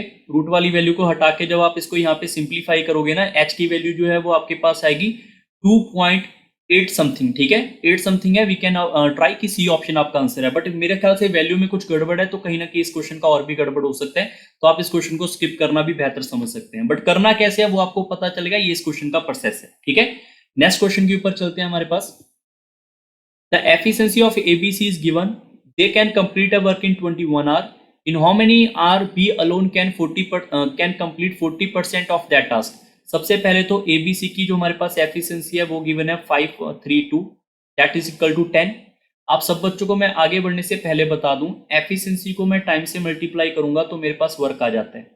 एफिशिएंसी मेरे पास 10 है, टाइम मेरे पास यहाँ पर 21 है, तो यहाँ पे वर्क आ गया। अब ये वर्क कौन खत्म करना चाहता है, बी अकेला खत्म करना चाहता है। तो यहाँ पर अगर आपसे पूछ ले जाए कि टाइम बताओ, तो आप क्या बोलोगे, वर्क डिवाइड बाय एफिशिएंसी। तो वर्क मेरे पास ये रहा, एफिशिएंसी ऑफ बी कितना है मेरे पास 3 है, तो टाइम आ जाएगा मेरे पास बी का। बट बी ने पूरा काम नहीं करना, 40% करना है, तो जो काम हमारे पास है इसका 40% करना है, तो 40% निकाल लो। यहाँ पर 0 से 0 कट गया, ये इससे कट जाएगा, ये इससे कट जाएगा 7 टाइम, 7 इंटू 4 करोगे 28 डेज लगेंगे, तो ए ऑप्शन आपका सही है, ठीक है। 97 number question, which of the following statement is not correct. यहां पर आपको याद रखना है, जब बेस के साथ बेस होगा तो हमेशा 1 होता है, ये ठीक लिखा हुआ है। ये वाली स्टेटमेंट आपके पास यहाँ पे गलत लिखी हुई है, क्योंकि आपको ये बता दूं कि लॉग हमारे पास यहाँ पे 2 प्लस लॉग हमारे पास 3 होगा, तभी हम उसको यहाँ पे log 2 इंटू 3 लिख सकते हैं, जब आपके पास बेस सेम होता है तब। यहाँ पर ऐसा कोई ऑपरेट नहीं गिवन, तो ये आपका गलत लिखा हुआ है। log 10 1 की वैल्यू क्या होती है, 0 होती है। log 1 2 3 की वैल्यू log 1 2 3 होती है, जो कि मैंने आपको अभी अभी बताया, तो इसका मतलब ये वाला डाटा गलत है, ठीक है। Question number 98, a boat takes half time in moving a certain distance downstream then upstream. मतलब यहाँ पर एक हमारे पास यहाँ पे डाउन स्ट्रीम है, एक अप स्ट्रीम है। अप स्ट्रीम को 2 घंटे लगते हैं, तो इसको 1 ही घंटा लगेगा, हाफ टाइम लगता है, ये लिखा हुआ है। अगर टाइम की रेशो ये है, तो एफिशिएंसी की रेशो या फिर स्पीड की रेशो, तो स्पीड की रेशो क्या हो जाएगी मेरे पास यहाँ पे 2:1 हो जाएगी। और उन्होंने पूछा है boat in still water, boat in still water क्या होगा, बी होगा। और यहाँ पे that of the current, current हमारे पास यहाँ पे सी होगा। तो हमारे पास बी क्या होता है, बी होता है डी प्लस यू बाय 2, और सी क्या होता है D minus U by 2। We can say 2 + 1/2, we can say 2 - 1/2। और अगर इनकी रेशो पूछी है तो 2 से 2 कट जाएगा, तो आंसर 3:1 आएगा। ये आपके इस क्वेश्चन का उत्तर सही है। क्वेश्चन नंबर 99, क्वेश्चन नंबर 99 के लिए लॉगरिथम के बारे में थोड़ा सा आपको पता होना चाहिए। सबसे पहले आपको ये डाटा को ऐसे लिखना पड़ेगा, लॉग जो है x रहने देते हैं, जो 3 है इसकी पावर 1/2 लिख लेते हैं, ठीक है। अगर यहाँ पे पावर होती है ना आगे ऊपर, तो इसको हम आगे लिख सकते हैं 1/2 log of x और 3 दैट इज इक्वल टू 1/4। और ये 2 आपका इससे कट हो जाएगा, तो यहाँ पे डाटा आएगा मेरे पास यहाँ पे log x3 is equal to 1/2। ये आपने याद रखना है फॉर्मूला जो मैंने बताया, ठीक है। इसके अलावा एक फॉर्मूला और याद रखना है, अगर आपके पास यहाँ से हमने डायरेक्ट उत्तर निकालना है तो जो बेस है ना, बेस इसको लिखो, इसकी पावर में ये वाली इधर वाली वैल्यू लिखो और इसको बराबर कर दो इसके ये वाली वैल्यू के बराबर। ये भी लॉग का एक यहाँ पर छोटा सा कंसेप्ट है जो आप याद रखेंगे, ठीक है। तो x की वैल्यू हमारे पास यहाँ पे 1/2 आ चुकी है, जो कि इज इक्वल टू है 3। तो आप सबको पता है कि अगर यहाँ पे 3 लिखा है तो मैं 9 की पावर यहाँ पे 1/2 कर सकता हूँ, तो 1/2 कट जाएगा, तो x की वैल्यू यहाँ से 9 आएगी। ये आपके इस क्वेश्चन का सही उत्तर है, option number A. Clear. Question number 100 के ऊपर चलते हैं। 100 आपके पास गिवन है the mean proportion of this value, ठीक है। तो आपको मीन प्रोपोर्शन के बारे में पता होना चाहिए। हमारे पास ए और बी दो वैल्यू हैं, अगर आपका इसका मीन निकालना पड़ जाए तो मीन का मतलब होता है इन दोनों का प्रोडक्ट और ऊपर में रूट, ठीक है। तो यहाँ पे सबसे पहले आपको ऐसे इसमें करना पड़ेगा, जहां पे 8 + 15 लिखा जा रहा है, तो आप इसको यहाँ पे भी कर सकते हैं ना, यहाँ पे 8 + 15 मल्टीप्लाई बाय जो इसमें से है ना, इसमें से आप यहाँ पे 4 कॉमन निकाल लो, 4 आगे जो नंबर बचेगा 8 - 15, ठीक है। मैंने क्या किया, दोनों नंबर को मल्टीप्लाई करके रूट कर दिया, ये आपका मीन प्रोपोर्शन है। आगे आपको सॉल्व करना है, बस सॉल्व क्या करेंगे, यहाँ पर a + b आ रहा है, यहाँ पर a - b आ रहा है, तो यहाँ पर आपके पास 4 है, 4 का स्क्वायर रूट से बाहर ले आओ, 2 आ जाएगा।